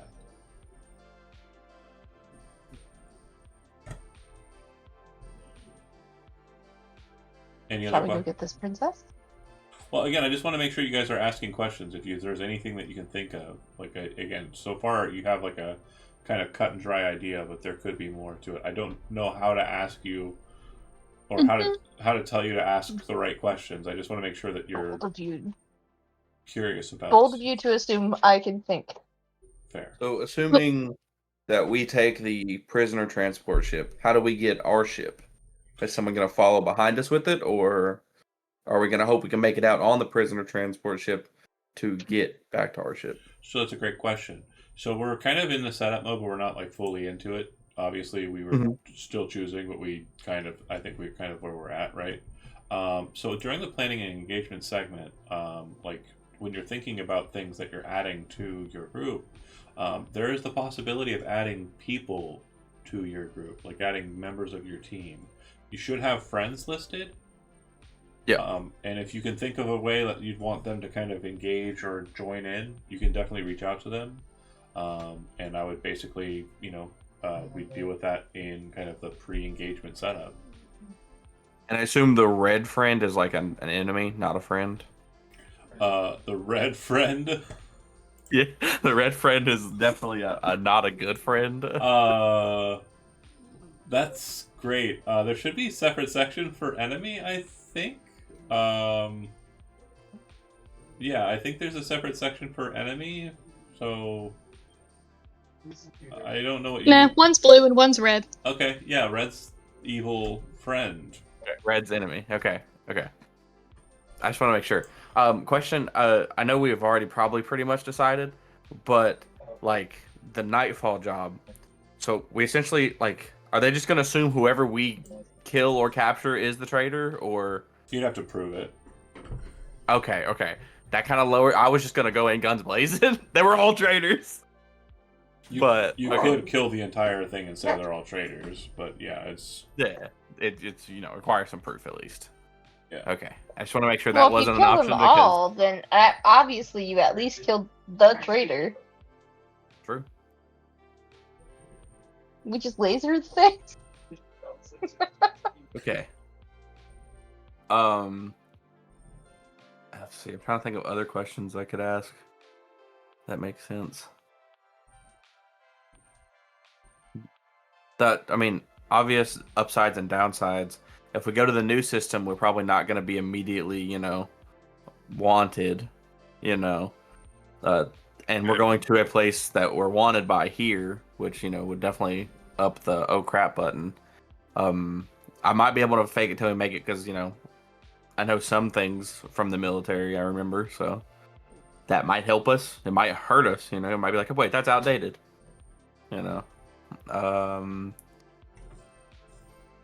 I mean, the 12 creds at least sounds nice, but well, 4 guaranteed. 4 guaranteed, possibly 12 based on Jazz's relationship with the princess. As a low point, that's typically where they start favorable negotiations or negotiations and like trades that they are fond of. If for some reason you guys, she doesn't like you, she'll probably be trading off of like her. It'll basically be that start line depreciating from how you treat her, and appreciating on how you treat her. Gotcha. Cool. So, I mean, and if we go to the new system, if something goes wrong over there, we can, kind of fuck off while still being in the same system and do jobs if we need to. Here, I feel like if something goes wrong in the job where we're going there, either we're all dead or we're definitely more hunted here. But then we can leave. True, we can leave. I'm just pointing out that, we might not be able to come back here. At least not in our lifetime.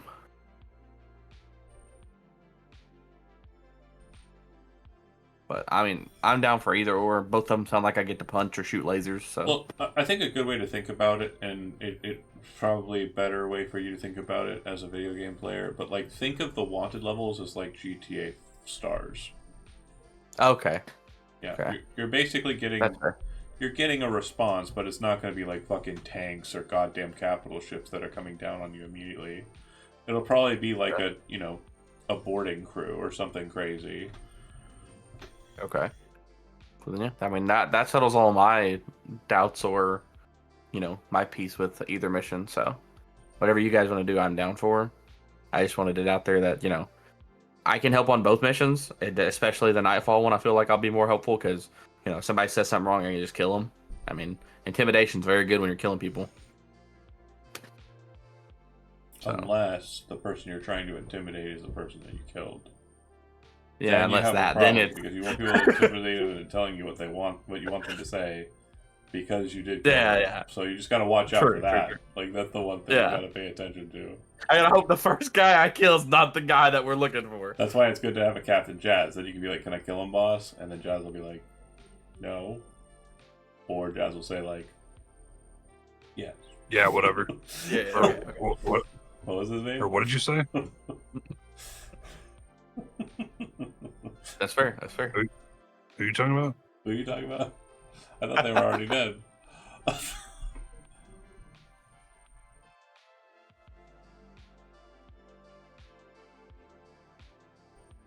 Keeping the table open.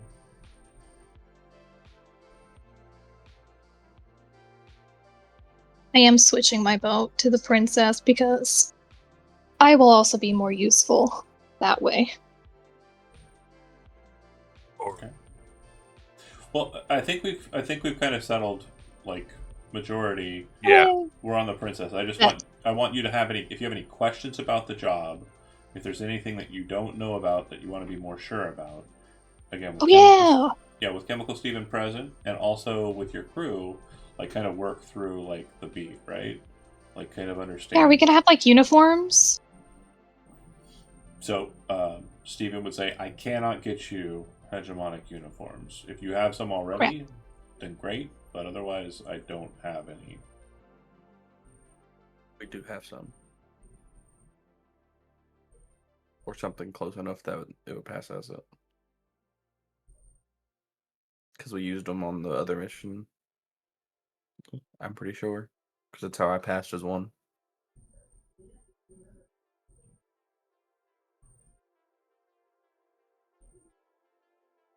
So that would help our disguise for sure. John, can you confirm or deny the suits that you have? I was gonna say, do we still have all the suits? Great question. I'm asking you. I don't keep track of your shit. We didn't lose any from our first mission. I know that. No, we didn't lose any. Yeah, 6 so we would have all hegemonic the suits. EVA suits. Right. So EVA suits are mainly space suits. So I just want to make sure that we understand. Hmm. Depending on where you're going, Oh, so no, we would not. that might no, look we a would little not. out of character.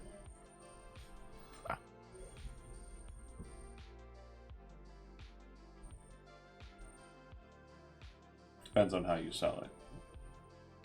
Yeah. Do we know what level of clearance we would need to even get anywhere close to her?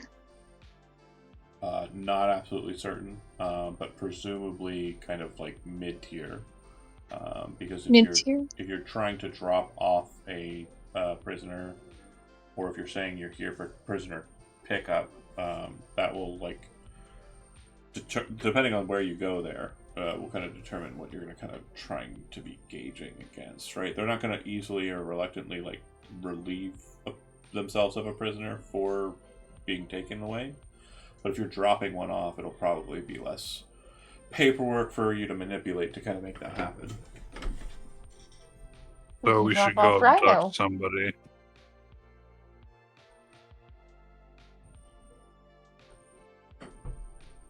Yeah. We could do the prisoner route, but I mean, as much as I would enjoy being the prisoner, I don't think I should because I think I'm the only one that knows the signals for the hegemonic, military. So, I mean, someone else might, but I'm pretty sure if I remember correctly, the only one else that knows on like 100% is working on an alien corpse right now. But I am also down to be the prisoner. It'd be fun as fuck to break shackles and hit people. So It's also the easiest one to do since you already have a wanted. yeah, true. I am pretty good at that. So yeah, I mean, I'm down to be the prisoner.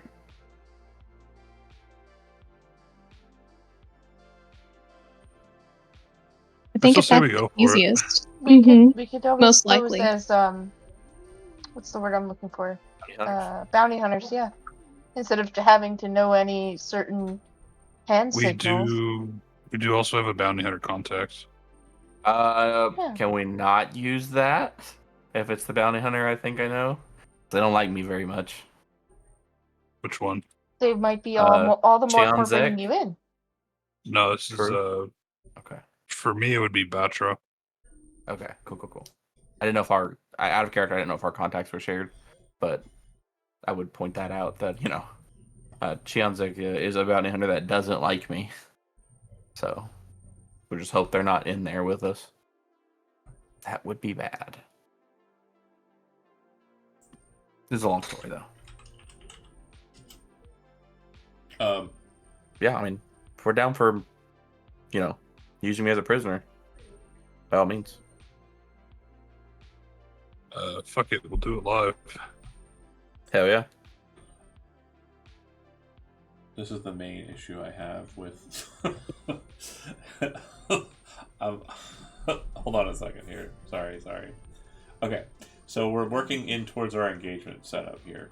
Okay, I just want to make sure we're very clear on what we're doing before we kind of get to it. Okay. So during the planning and engagement section, we're going to determine what type of job we're doing: assault, deception, infiltration, mystic, social, transport. There's a lot I've given to you, and it is very cut and dry, the mission the path that you're kind of taking. So I want to make sure I put out all of the details that I have given you so far again, and then if you have any questions, you are asking them. Okay, from the top down. The princess is inside of a hegemonic secure facility orbiting the planet of Amarath. Amarath is a planet that is currently under the control of a guild that is connected to the hegemony, known as the Mendicants. They are a group of traveling healers who use the way through an device known as an Emerald Heart, which they have installed into their body to allow them to have this focus and powerful healing.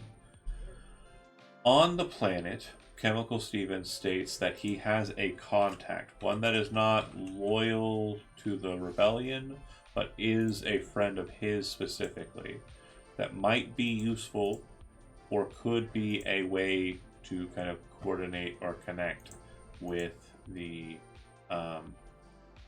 planet and its functions. The man's name, the individual's name, is Uyen Alvorin. And I will post his name in a second in the Discord when my cat moves. Okay, that's not happening. My cat is not moving. So I'll move the Discord and then type the name here since the copy and the pasta is not working. Uyen Alvorin is a member of a famous noble religious house known as House Voron. He's also a duelist. With Lightblade. He specifically is seeking to cultivate a plant for a new vineyard. He's been planning on growing on a moon closer to the core systems. So he is traveling and is also moving. He could potentially be affiliated with the Mendicants. Okay, so now you have contacts and stuff on your side, and the sky's the limit. You can think of whatever you want. The one asset that he has given you is a transport, a hegemonic prisoner transport that you can utilize. It does not have any spare codes. It doesn't have any spare uniforms. It is literally just the ship as is. And he believes that the codes are still functional. So when I say prisoner transport, I'm not talking like a massive ship. I'm talking more like a Lambda class shuttle, right? It's basically just like a paddy wagon, but in space. I see. So again, any questions that you have, anything that you can think of that fills in the gaps or kind of works off there. Of course, the option of just flying the transport in and transporting out is present, but if there's anything that anybody wants to suggest that might go different directions, this is the time to think about that. How are we going to keep in contact once he's inside? That's very important.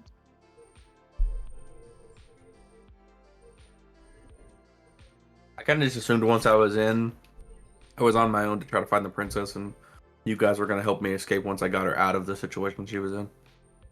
So there's a great question that needs to be asked here, and I think there's a kind of an understanding that you might not be thinking about. You're suggesting putting Rhino into the prison to find the princess and get her out. Now, as fans of science fiction, we are familiar with the fact that there are multiple different types of prison, from a Guardians of the Galaxy to a Judge Dredd, right? Like, we kind of understand there are different levels of prison holding. So what would be a good question to ask here regarding the prison that Steven might know? What security level is the prisoner held behind?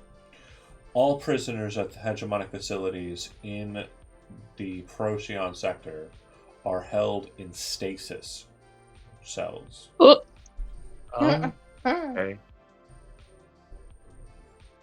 That's fun. How big are the stasis cells?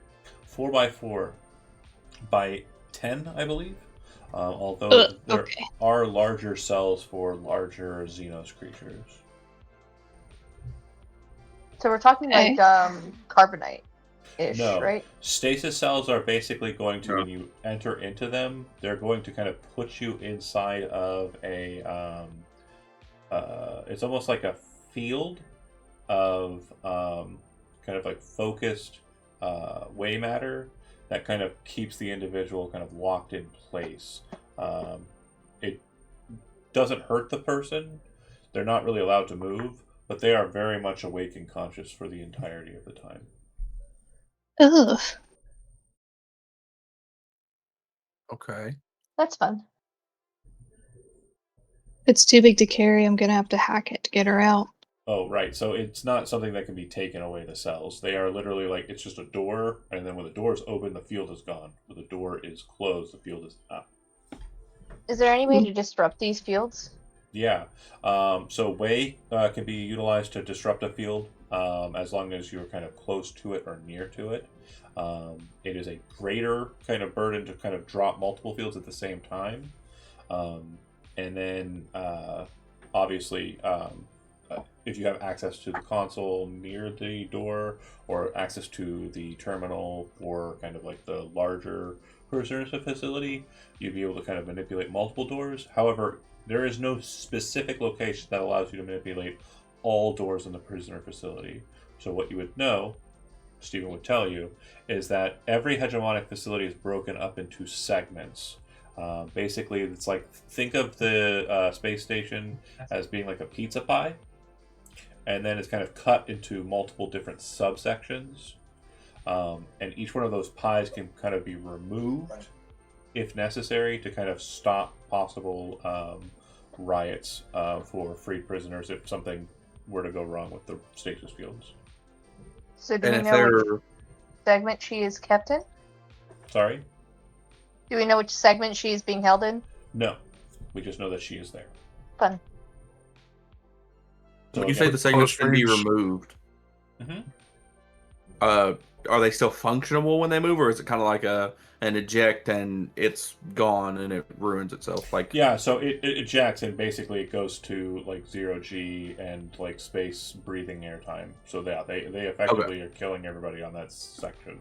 A real quick note too, and I want to make sure this is clear too. We are in the kind of discussion that is out in the open, but I want to make sure it is very clear for you is that at any point you want to switch into in-character mode and change your location, change where you're at, change what information you're gathering and who you're gathering it from. This is what we call free play. You can do whatever you want. The world is open to you. Just keep in mind that you have a goal in mind now. There's a job we're looking towards making an engagement roll for. So I just want to make sure that the world is open to you, or the universe is open to you. and there's Or no like known way to break out of a stasis place, like just with brute force from inside of it. No known way that you'd be aware of, no. The Okay. way could potentially do so, but like brute physical strength, probably not. Okay, I don't have anything to do with the I way, have- so that's why I had to ask. I can channel the way. Would we rig? Sure. Would be in stasis while we're transporting him. Oh, and the pilot's gauntlet may be able to function in this. Okay. do we know how many sections there are in this prison? Yeah, you can certainly find out. I would say that Chemical Steven would say, I don't know. But he says that if you were to kind of move to Indri, you could possibly pull some information there or on Amaranth itself. But again, this would be places you would need to seek Okay. out this information. So that'll help eliminate the search. And another good way to think about this is like, so we're making a show, right? So right now, imagine the show, it's just you guys sitting around talking to Chemical Steven, and you're asking him the questions. But if like you're like, well, we're gonna need to find out, and then like the scene cuts, and then you're like on the planet of Amaranth, and you're like checking for information there, or like the scene breaks, and you're on Indri, and you're kind of in the seedy locations where you were taking downtime last time, and you're kind of like looking for information there. So just set the scene for yourself, explain what the scene is, and then tell me like what you're doing. And again, when it comes to NPCs, like if you're just like, oh, I find a CD contact, I'll play the guy you make up. It's totally fine. So long as That's they're what I not, was about to ask. yes, as long as they're not super. If you're setting a scene, my job is to become the scene as you're throwing it out there. Okay, so my idea is, since Rhino was part of the military, I'd imagine he might have had like a higher ranking military friend at one point, and maybe they might know Okay. that he could get in touch with. I don't have them on there, but I figured I'd ask. So what I'm going to have you do is I'm just going to have you roll a d6. This is not a determinating dice. This is not like any kind of skill check or anything. This is just me kind of showing kind of a play to yours. But obviously, Yeah. what you said cannot be exactly the way you want it to be, and I need to have Yeah. like a limiter. So you rolled a 1. So you would know that like there's a risk here. If you reach out to your friend, you know he's hegemonic loyal. Still, he's still in the hegemony. So if you go and you talk to him, if there's a possibility that this could kind of bleed into them knowing about you. So do you still wish to engage him and try and learn what you can from him? Or I'm drunk. Can I ask the party as well? Like, can I let them know, like, hey, I have a friend?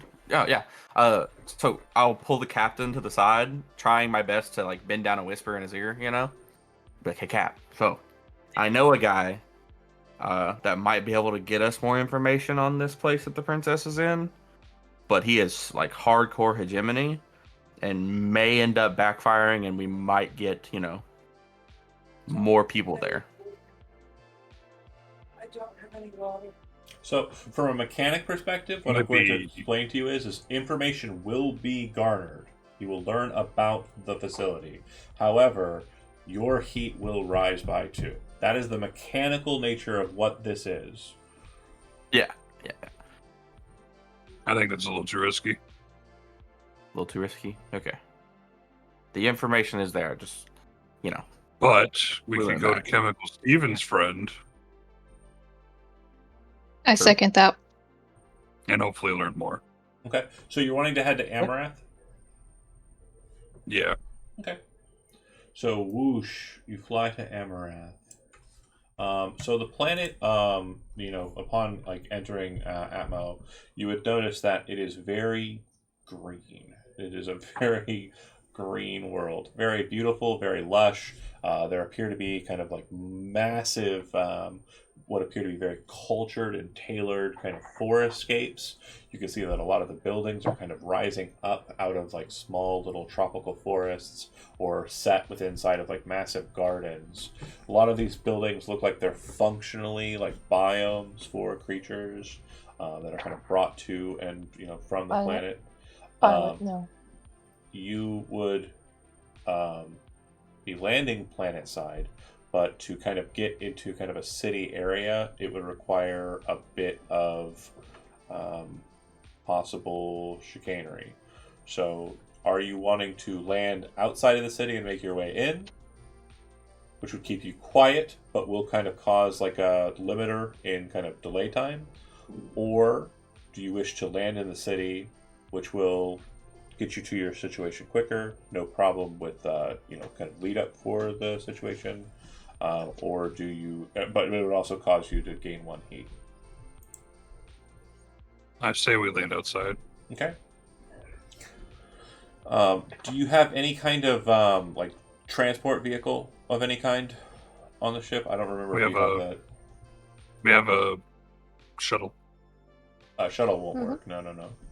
I mean like a land vehicle, like a skiff or a. No. Okay. No. Cool. We could have, but it blew up. Yeah. I recall. So, if that's the case, I'm effectively marking 2 against you, and then I will explain what that 2 is when we get to the actual engagement roll. Again, it's a time-related metric that I'm keeping in mind here. You arrive in the city. It doesn't take you very long to find Uyen Alvoron, and you would announce yourself upon kind of coming to the house of Voron that you wish to speak to Uyen, who is on the grounds. Who is going to meet with Uyen Alvoron? Is it the whole group, or do you want specific individuals on this scene? Maybe.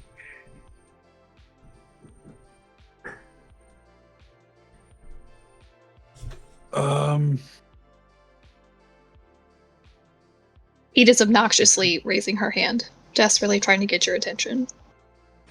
All right. Maybe it's like, all right, you I will. and maybe Cambria. I want to point out one thing because I know note taking isn't the strongest power here since we don't have Kimmy, but I want to make sure that we are clear. Uyen Alvoron is a noble duelist from the religious house of Voron. He is not a friend of the rebellion. He does not like them, but he is a friend of Chemical Stevens. So you're basically Right. playing on his metric, and also he is a part of a religious house, which is most likely affiliated with the Mendicants. So I want to make sure you remember that, knowing that when you kind of come into this scene. I would So- like to go as well, Captain. If he You- wants to Rhino? duel, I can fight him. Sure. Cambria, Phoenix? Phoenix, keep the. Well, I said Cambria. You're taking Cambria? Would that be a bad idea? Since I'm they're asking you, are you taking Cambria? If you want to think about it, you can. You can definitely try and voice your thoughts on that. Cambria will do. go if you want her to go. well, I'm just saying, are they, since they're religious nuts, are they not going to like way users? I don't know. Great. Is that something? Probably should ask Steven that. Is that something you want to talk about there, Lark? What? About Your contact with way users that might be more hegemonic in their affiliation. I mean, I don't know. Would I have an issue with these people? Again, based on what we've got so far, it's up to you. I want to make sure you guys understand. When it comes to a lot of these narrative things, like if I am not really telling you straightforward, it's probably something that you have freedom to make up. So it's up to you. Do you think that... I feel like her cult is, they're so far removed from that. They have no animosity toward anyone. Okay. If there is any kind of negative thing, it would be from other entities. Okay. Like, yeah, and I can't decide for Yeah. that. I'm cool with that. That sounds legit to me. I do, think that's fine. I don't really have much that I'm going to be throwing sideball at you, so cool. So Jazz, you've got Cambria, you've got Pete, you've got Rhino, and you said you're leaving Phoenix on the ship. Yeah. Obviously, Phoenix can do whatever he wants. He's his own man. So you are on planet side in a Mendicant kind of area when you kind of first enter in. The best way to kind of describe it, and again, I don't know how European savvy you are, but if you've ever been to the city of Bath, imagine that with a lot more kind of vegetation. Of where? Bath? Like in the UK? Yeah, Bath in the UK, correct. Is it hoity-toity? Yeah, it's okay. it's very old timey. I'll go ahead and send some pictures, I guess. It's definitely it's very much a kind of mix of old and not quite modern. Just Google it. I can't seem to find a very good picture right off the bat. But Yeah, that's what I did. Old structures, kind of surrounded by lush forests and gardens. Do you want to traverse the town, city, or anything, Phoenix, or are you going to stay on board the ship? I'm gonna be staying on board to kind of continue watching Okay. with the Night Beast. So you'll be kind of, out away from the city where you landed. Okay, cool. Jazz, you kind of request a meeting. You state that you're a friend of Chemical Steven, who is basically calling upon Alvoron to speak with him regarding your mutual friendship. You are led into his home. You're taken to the back where there's a very beautiful green veranda. And he appears to be practicing swords with what appears to be an Urbot. When I say practicing swords, I mean to say that he is fencing, like classical, what we understand fencing to be. He has a sword, and his Urbot has a sword, and they are fighting. The attendant who brought you to them kind of very boisterously state your name or the names that you gave him. Which of those two options are we going with?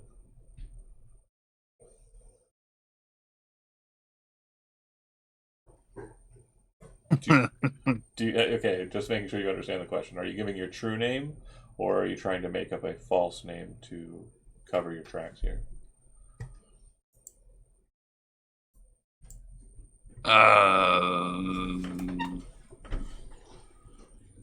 So, again, mechanically, let's discuss what the options mean, just so we understand, and there's no kind of like hidden kind of things happening here. If you use your true name, then obviously you'll be able to be tracked to this location. That's an issue. However, if he researches you against Chemical Steven, then he would know that you were being truthful to him, and that might make the friendship last longer past this point, if it becomes a friendship at all. If you use a false name, then you won't be able to be tracked here.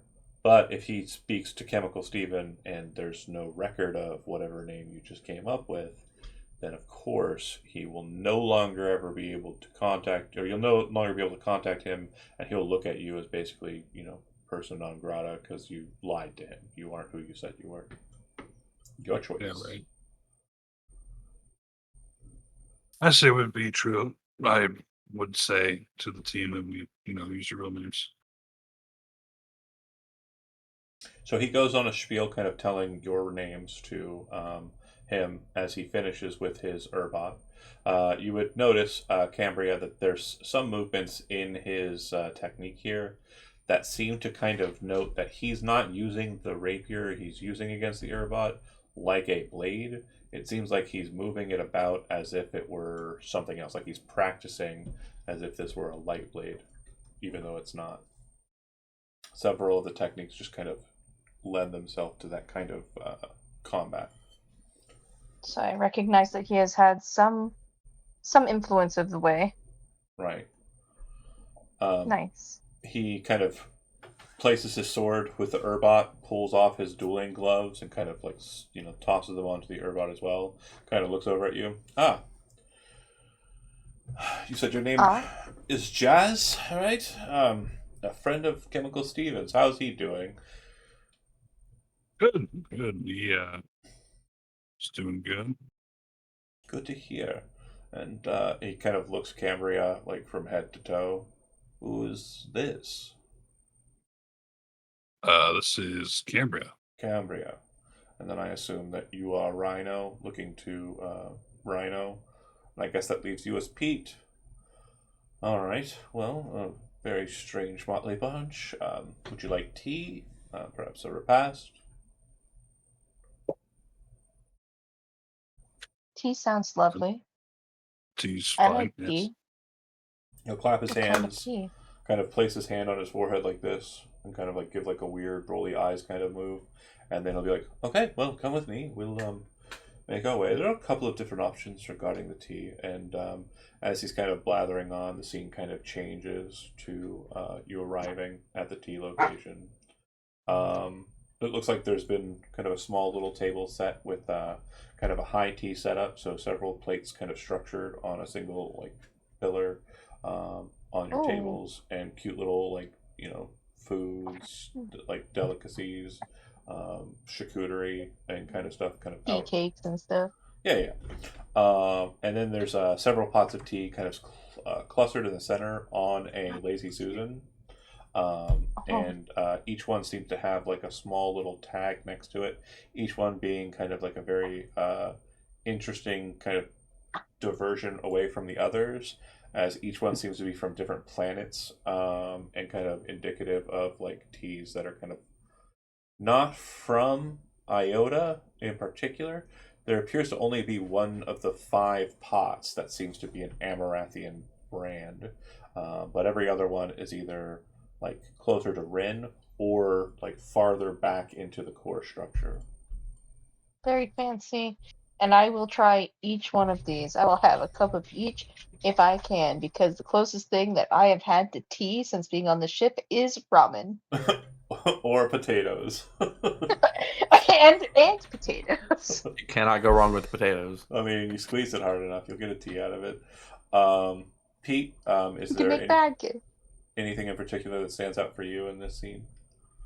Oh yeah, so Pete is like, oh, this is literally what I come for on every planet. This is what she's about. So she's like, Tiny she's gonna sandwiches. purposely, yeah, basically, sit right next to Rhino and then like nudge to be like, mirror what I do, basically. And is gonna like very delicately like pour the amaranth local tea and then delicately move like one sandwich with the little tongs onto like the plate after moving the napkin onto the lap and just like waiting step by step, like looking just to make sure. And it's like, then when you stir, go back and forth and then do a flip, but like don't plank the glass. And I'm Just sure, like trying to be like, Cambria is going to be doing a wayfinder prayer over every single thing that she's ingesting. which I assume, like, based on what you described, you've already grabbed like 3 cups because there were several kind of empty places at this table. It was very much like bigger than the group that you have, and you kind of set like multiple empty cups and just started pouring one from each after spinning the lazy Susan with your brain, just like Yes, exactly. So that kind of like shorthanded use of the way kind of doesn't really catch his attention much. He doesn't even seem to really clock it. The thing that seems to kind of catch him the most, and I'm assuming that Rhino. Actually, I'm going to go ahead and ask you, what's Rhino doing when he sits down? Pete's like trying to lead you, but that. Yeah, Rhino, like he's definitely picked up one of the cups and accidentally broke it. Okay, with his hand just. Yeah, he picked it up and broke it and said, "Too fragile." So he stood back up and just stood behind the captain, just looking down at him. So an attendant, before you get up, kind of walks over and like places their hand over the shards of the porcelain glass, and you hear a Kirby sound, and then all the shards are gone, and then it kind of moves away with like a napkin over its or a towel over its arm, and just stands behind you, and then you're kind of like looking at it. Hoover? You're kind of looking at it, and do you still get up and kind of like do the shame look, or do you kind of stay seated? Rhino then he like looks at it, he picks up another cup, sets it down, and breaks off just a little piece of it. Okay. Just to see what the robot does. Doesn't do anything unless the whole cup's broken. Doesn't do anything? Okay. Pete, you're kind of seeing this and you're like instructing him, and then you see that happen, and you've got the tea ready to pour for him. I'll very gently pour like the tiniest amount. I'm just like so expecting this to sorry just about get splashed everywhere. You'll see him kind of like look at you, Jazz, and he says, "It's not a problem. Not everyone understands the etiquette of each and every world, and Mendicant traditions are very different than the traditions of. I presume you are from the Tracian system. Is that right, Rhino?" Oh yeah. And Rhino's looking at the little bit of tea that got poured, like, I want more. Like, doesn't even fill the cup. Well, you will of course be allowed to have more, but you do have to take it in short breaths. I have to say, Captain Jazz, I'm not familiar with your friend here, Pete, but she seems to be very mindful of the etiquette and very competent in her addressing of it. Apparently, it's news to me. nods his head. Well, if there's anything that's not currently on the table that you would like to have, please let my attendants know. And you would notice there's a staff of about 5 Urbots just hanging around the table now. And he would, after kind of sitting, kind of pulling some things off of the plates with his tongs, very proper movements, and setting up his plate, he would say a very short kind of whispered prayer to the way, and then start kind of eating and drinking while kind of looking at you all, and say, "A friend of a friend is a great opportunity for new friends. Chemical Steven has been up to some very interesting operations of late, but what is your business, Captain Jazz?" I presume a captain of a ship? Yes. You are the ginger. It's definitely a ship. What kind of ship are you piloting? Is it a smuggling ship or just a transport cruiser or something to that effect? I like to think jack of all trades. Hmm. So you just take whatever jobs are available to you? Kind of a devil may care attitude, or are some jobs off limits? I would say it depends on how much in debt we are. I'll explain my meaning. Chemical Stephen and I used to have an agreement. I am a procurer of specific plants, but I also have quite a lot of material space. I'm getting a lot of feedback, Clark. Sorry. I think it's. Yeah. um, so he would say, sorry. He would say, I used to have a lot of material, or I still have a lot of materials I grow on site here at my home. Materials that I don't particularly have any need of, and that I used to have a method of getting into the Dracia system via Chemical Steven, our mutual friend. If you have a ship, Okay. if you have a ship and are wanting to move things, then I would be very interested in possibly securing some space on your craft for perhaps transport Okay. to the Dracia system. It's definitely something we could arrange. How familiar are you with the Jane planet and the moons therein? Probably been there once or twice. Hmm. So, Certainly something we could figure out. absolutely. Well, I'll have some cases ready, but of course, a favor between friends can elicit a favor Yes. later or perhaps now. I assume you were sent here by Chemical Steven because he owed you a favor, or perhaps thought you were somebody who might be able to receive a favor from me. Very much that. We are hoping to how do I say this? Figure out a way to we have a mutual friend who has been taken into custody by the hegemony. I presume this is rebel business then. Somewhat, but also they're a friend of mine. Name this friend. They're also royalty. Name this friend. I think I already forgot their name. So what you're going to do is you're going to go ahead and get out a pencil and a piece of paper, Yes. and It you're was going to the write the princess. name Princess Hachi. Hachi. Gosh, I wish Kimmy were here. Yeah, me too. But don't rely on her. Jeez. That would Prince- be Princess Hachi of the.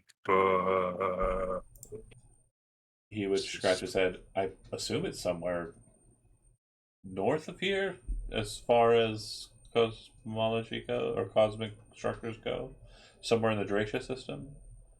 I don't know of them, but you say you're friends with them, and what has she done to cause the hegemony to take her under their most secure of charges? If I am assuming that you mean that she was detained and is being held at Glacier Station.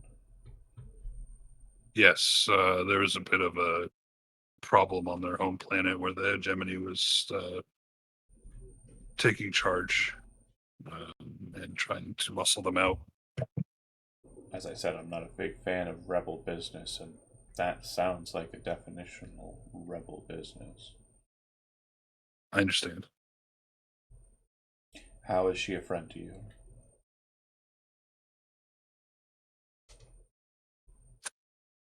That would be as a part of, I guess, unfortunately, yeah, rebel business that we had on the planet. I don't mean to be rude, but I don't think I'll be able to aid you in your efforts. I suppose the best I could do is get you some information regarding Glacier Station. Information that I have on hand due to older connections. But other than that, I won't be able to do All much right. to help you. If that's fair, I we'll- definitely. I don't mean to interrupt you. well, if me granting you that information is fair for my desire to put 2 crates of very illicit materials on your ship for eventual transport to the Jane system, then I think we could see ourselves in some business. Okay. Is it possible that you would know anybody else that we would be able to contact around here that would be able to provide more information? Fortunately, my former contact isn't someone I would send someone to, but it sounds like you are a bit more desperate than, well, I would say I would be. Jan Larak is a drug dealer who specifically runs a factory in Rost. The factory never shuts down. They produce synthetic narcotics for several of the major species in the Iota system. He is unforgiving and ruthless. He's someone I dealt with in the past, and fortunately, I was able to remove myself from that arrangement to Right. a good end, but of late I've had very little need for accruing more wealth. My desire here is to simply offload remnants of that past. Is this the person that you'd want us to deliver this to? I would not want to send you to Yon Larak, but if you are desperate, Okay. is the only person I think that might be of any use to you. You see, as a high-end drug Understood. dealer, it is the case that he has several friends who are currently in stasis cells on Glacier Station. It's also Very the case interesting. that I believe he's also spent time there and knows quite a bit more information about its inner workings than I would. I Very interesting. think that's all I'm willing to grant you, though, is the information I have on the station, and you can, of course, take Lorak's information. And all I Wonderful. would need is for you to take 2 crates of a specific narcotic to Jane, specifically the Jane Station. Do you have a set date for the delivery? As soon as possible. I suppose if you are unable to Understandable. do so within a year's time, I would have a problem. No, that wouldn't be the case. Certainly before that.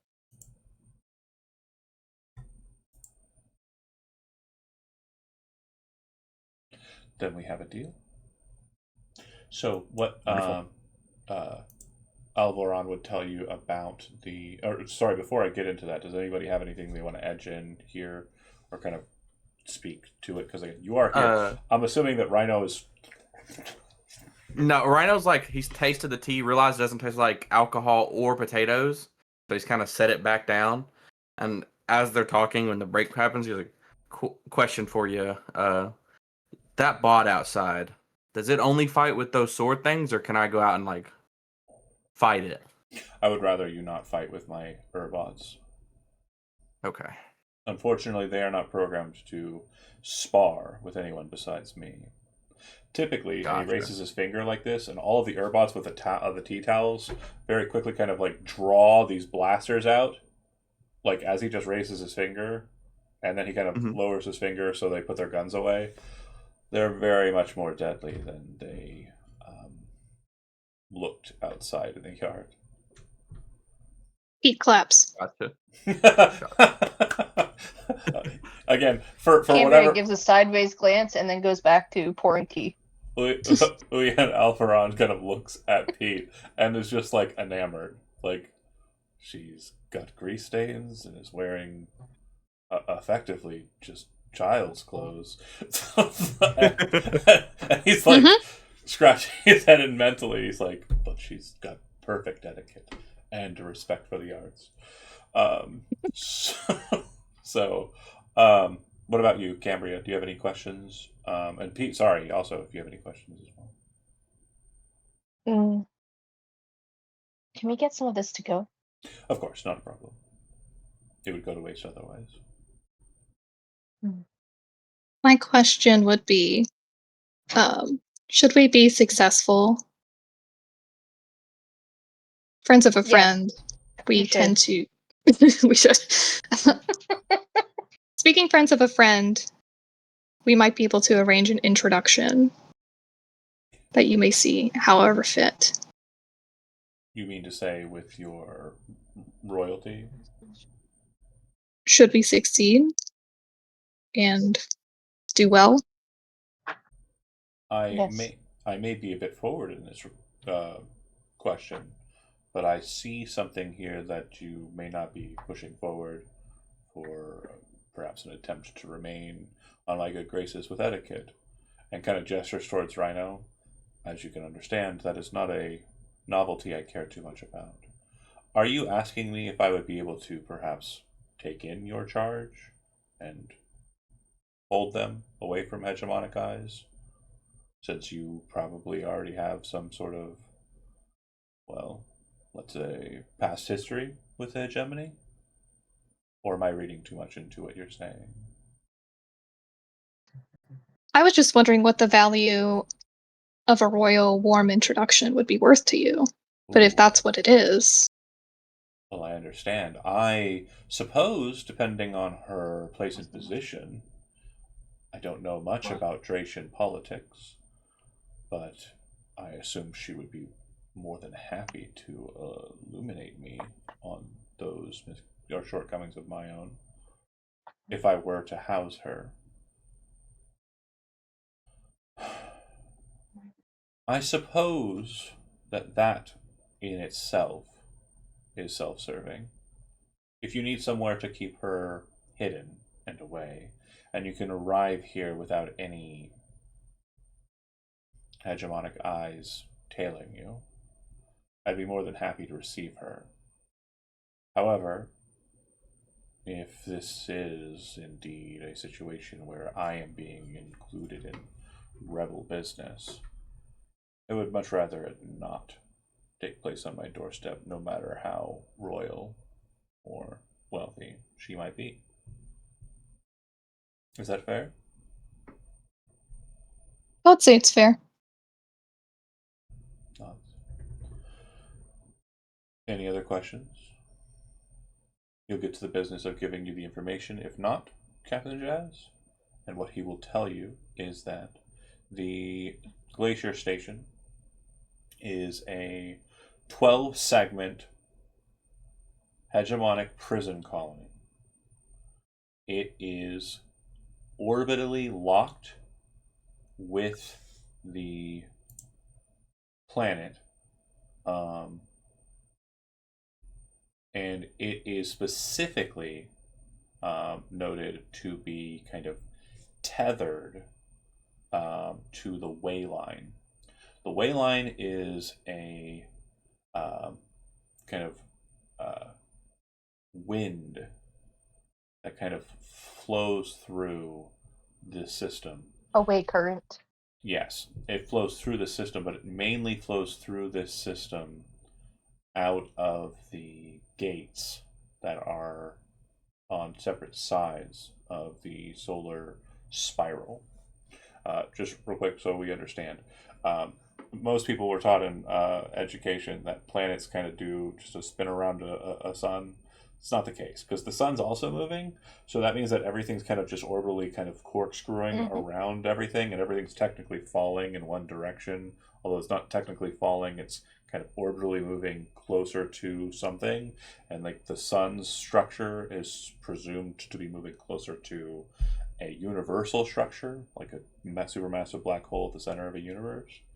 So in all of this spiraling, there are two segments that seem to kind of hold a polar bond due to this way line as they spin down. So instead of thinking of it as two separate points moving down in separate patterns, they seem to be doing so at a perfectly connected line down. A double helix. Correct. They are forming a double helix in the patterning down. But yeah, it's like 2 points are connected. It's by, yeah. Yeah. It's a amino bond. Yeah, that's also fair if you go into a more the other direction. Obviously going big with space. The scientist who works on this stuff on the small side. Anyway, yes, I would say that would be like an amino bond, but between two gates and a way line that connects them. And so it's typical that this station is in and around that. Now, what does that mean? If Phoenix were here, he would light up because the way line is kind of like a fucking jet stream for starships. It's like if you can catch it, you can kind of gain more thrust. It's like the winds of the planets are kind of moving through you. It allows you to kind of catch it and move faster. So it could provide an opportunity for a very daring escape if you're able to kind of catch it and move through it. And then the other thing you would note is that all 12 of the sections are stasis locked. So it's a stasis cell facility. However, there is one segment of the 12th sector that has 10 traditional prison cells. These are typically for very important prisoners and not high security risk prisoners.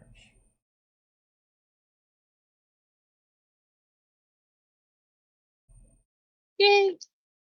Smell what you're stepping in. Okay. So we have a bit more information, and again, we're still in free time.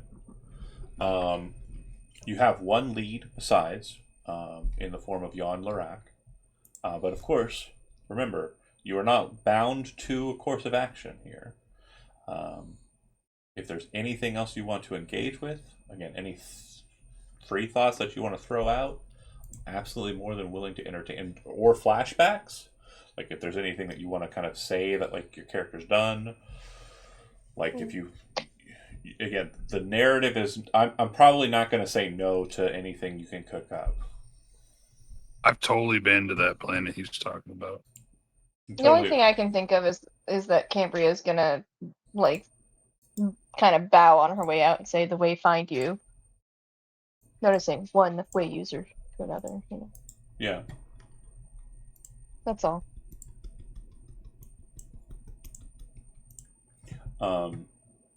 Again, if there's any thoughts like outside of the conversation with Alvaron, because I assume that the conversation's over, you kind of take your food. Cambria's doing the bow, the way user bow, but she's got like a plastic bag with a bunch of like styrofoam fucking cartons in it. Yep. Does All he them wants clam to take shells full of the crates sandwiches. now or no? What's that? Did he wants to take the crates now or no? Oh yeah, he does want you to take the crates now.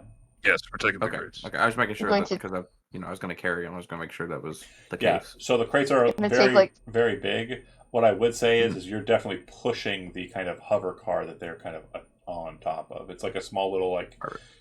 You work in a factory, right? Or have worked in a factory, I think. You said that Yeah. one? Yeah, it's like a big old like. Yeah, I get what you meant now. Yeah. You know the words, I don't. It's like the card at Lowe's. Yeah, it's like the cart at Uh, Lowe's. Thank you. Perfect. Except it hovers and it has crates Yeah. on them. Cart. The word I wanted was cart. Damn. Oh, I hate knowing big words because you forget the small ones sometimes, folks. Mm-hmm. Anything that you folks want to follow up on, check into, track, try and check.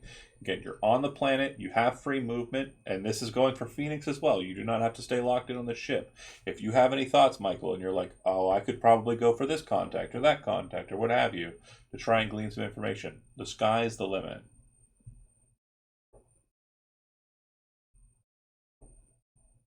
Hearing that there's old-fashioned cells, Pete's gonna rub her little gloves together and try to find a lockpick somewhere. Are you trying to break into the crates? No. Oh. For later. Okay. I know what's in the crates. I don't need that. I Do just you? convinced this man to like maybe house our fugitive if she Yeah. can lie good enough. Like, I will say, I'm not poking around in his stuff. expertly worded, by the way. I was like, wait, is she? Oh, she is. Cool. Awesome. I love that. So, anybody? Free play. Just to be sure, just because I don't imagine it would be, but Rhino's like, like if they were to take Rhino as a prisoner, he wouldn't be in one of the Oh, yeah, you're going old to fashioned stasis. cells. He'd 100% be in the stasis. Okay, Yeah. I figured as much, but I wanted to make sure. You're not a very important prisoner. Yeah. Sad. Captain Jazz or Cambria might be, but again, that's a risk. That's not a guarantee. Phoenix and Artie, or sorry, Pete, my brain did it would also probably be chucked into Gen Pop or Stasis Fields. And then who knows with Zelry, honestly. Like, she's kind of an enigma. Yeah. We'd have to pick Jazz because they said it needs to not be a security threat. Yeah. And he wouldn't be. Yeah. Okay. I don't think he knows you sauced him, but good saucing. Yeah, it's fine. It's fine. He'll remember it someday. He probably didn't Right. hear it. He's probably making Go flashback it. No, he burbed. We'll get him with a flashback later. Fair. I wish I could just play old parts of it. Go ahead. Again, any thoughts that you have, like if there's anything that you want to follow up on, like if there's any kind of space or any kind of places that you want to kind of delve into, it is a big planet and there's definitely room to move around, and you do not have to just go with what you got. Okay. Because I know we don't want to. Well, I don't know if the rest of the party does, but he was kind of warning us not to go mess with the big drug dealer. Oh, he said he wouldn't send anybody who wasn't desperate to Lirac. It's definitely Gotcha. Lirac is a very kind of ruthless, unforgiving individual. He's not going to be someone you kind of communicate with in kind of a simple and easy fashion. Okay. And I'm assuming on this big town they have bars. Oh, for sure, yeah. Okay. Actually, you'd be able to very quickly find out that they have underground fight clubs. I know what Rhino's doing. For sure. So, as you're I kind will of text Phoenix that. as you're kind of like getting the lay of the land, like you definitely learn that there is a very preeminent pit fighter, who's kind of like in the circles in Amarath, specifically in the same city that Alvorin lives in, and the city of Rost would be the name of that city, by the way. She is a very strangely modified human.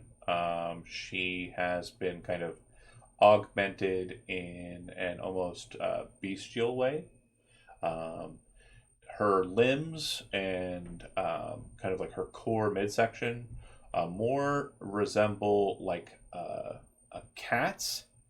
But she is human, so there's no fur. It's like fleshy bits, but she kind of has more like a paw-like structure instead of hands, and she has like the strangely brachiated kind of legs that are, like the furless cats. Yeah, but it's you know. mainly a human with weird legs and weird hands, and she's like Yeah. super muscly. You learn that her name's Ara Blaze, and she is kind of regarded as a failure, but she's crazy good at fighting. Like some people say she used to be an athlete in a game called Lightning Ball, that was very popular on Amarath, and there was kind of leagues in the Iota system for Lightning Ball. But she kind of lost her ability to play in those official games because of her use of performance-enhancing drugs. So as the scenes like kind of like depicted here, like you'd probably see her kind of beat down a person, just absolutely savage them in hand-to-hand combat. And again, you're the one setting the scene here, so if you want to describe it like however you want, however you're assuming Rhino's going to kind of engage with this individual.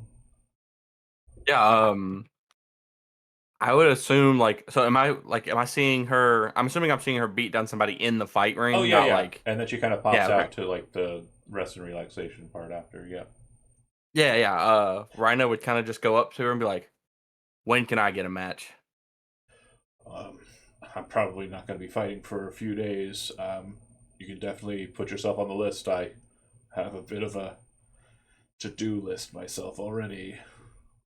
This place is amazing. I mean, it's all right. I like the gardens. I like the space, but I was talking about the fighting. I don't like the garden stuff outside. It's kind of not my. Oh, right, sure. I also like bloodshed and fighting. Heck yeah. So you're busy, but can anybody just go in there and start fighting, or no? Where do I sign up? No, it's not quite. Anyways, fuck off. Who are you? Oh, I'm Rhino. Oh, Lara Blaze. Yeah, we kind of were busy, and I heard about Fight Club, so yeah. If again, like down this here. situation is kind of serving as like a distraction, and you're kind of just trying to befriend her a bit, that's fine. If you want to go ahead and add a friend to your notes, you can put Ara Blaze. But what I will say is you wouldn't be able to fight her pre-gig. Yeah. But definitely in the downtime after, if you want to set that aside as a special to do, we can set that up. If you want to engage her in any other way and like can think of anything to ask her. Yeah. So you were pretty famous, I've heard. Any chance you've been arrested and put in like a stasis cell or anything? Can't say that I have. You know anybody that might be able to give me some information? I've got some people after me. I want to figure out how to break out of one with just pure strength instead of this way stuff people keep talking about. Definitely a weird line of questioning. I mean, I suppose you can break out of anything if you put your body to it. That's what I told them, but I can't say that I've had an opportunity to try. Dang, I was hoping you had. Could be fun. I know, it sounded like it, but do you want to get arrested real quick? I mean, why not? Well, but most prisoners don't travel to hegemonic facilities on planet side unless they're really big to-do threats against society or very important individuals, so far as I've heard. Okay. More like okay. What's the prison like here? Is it like go in a day, get out a day, or? Never been. I couldn't say. Fortunately, the people who run this pit fight location are very, very considerate of our understanding that we are breaking the law and we'd rather not deal with law enforcement. That's fair. Are they the people I have to put my name in to be able to, consistently fight people here? Or yeah, absolutely. And she'd kind of just gesture over to a specific table and kind of, like I said, the pit fighting is not the thrust of the narrative here. So like you kind of get the context and would be able to downtime fight here on Amarath in the City of Rocks. Yeah, for sure. Damn, I was really hoping she'd been to the prison. To be honest, like out of character, I was hoping she'd been there. But yeah, I do want to ask. What's up with your arms? Not to be rude or anything, but no, I was genetically modified, specifically for Lightning Ball. Lightning Ball. I've heard that was a sport. Yes, it's a game that's fought inside of a large sphere of wave-controlled water, and the ball is transported from one side of the sphere to the other and put through a ring. Okay. That's interesting, I guess. And I suppose this form was the best that they could consider for that activity. The scientist types.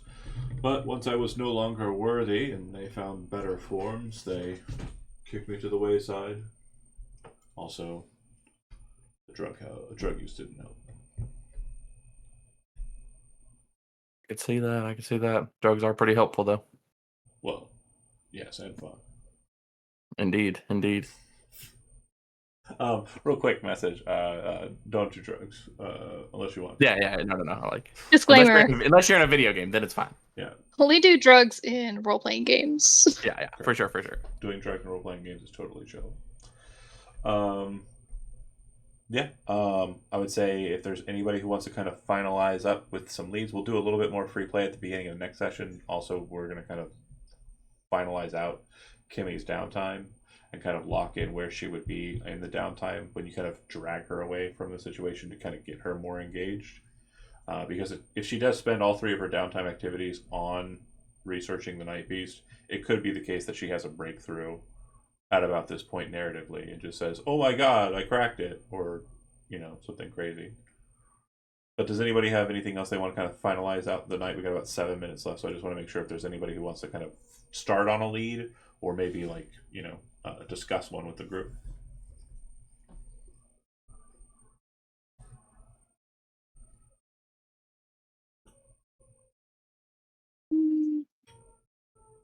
And again, sky's the limit. I'm probably not going to say no to a lot of shit.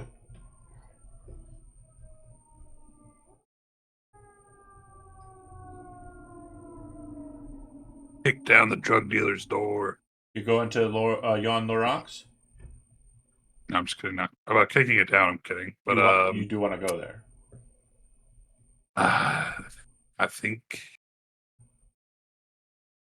Come on. Why the hell not? Come on. It'll be fun. It sure shit is Alright. not going over there. Who do you want to take with you to Yon Lorax? Okay, so you do know that Phoenix has some kind of gambling and underground connections. Pete is a drug aficionado. Rhino's a big guy who's good to have on the scene, and Cambria is also got a laser sword. So, do you want to take everybody, or do you want to just go by yourself, or mix it? I think everybody. You want to bring them all, bring the whole crew? Okay. Nope. What? Nope. You don't want to go? Nope. Pete does not go. Pete does not go. Pete's gonna go adventuring for junkyard, battery acid, and maybe a cool That's Yearbot also arm. So what you'll note is that is not going to show up a lot on Amarath. Most of their garbage is chucked upwards. They send it off planet. But you do have access to a ship, so there is opportunity there. If you wanted to, Amarath has a shattered moon that is utilized for some dumping. And then they also send a lot of their shit to Indri, which is then moved from there into orbital warehouses, vetted for recyclable function or absolute garbage. And if it's absolute garbage, it's then just shot off to Lithios.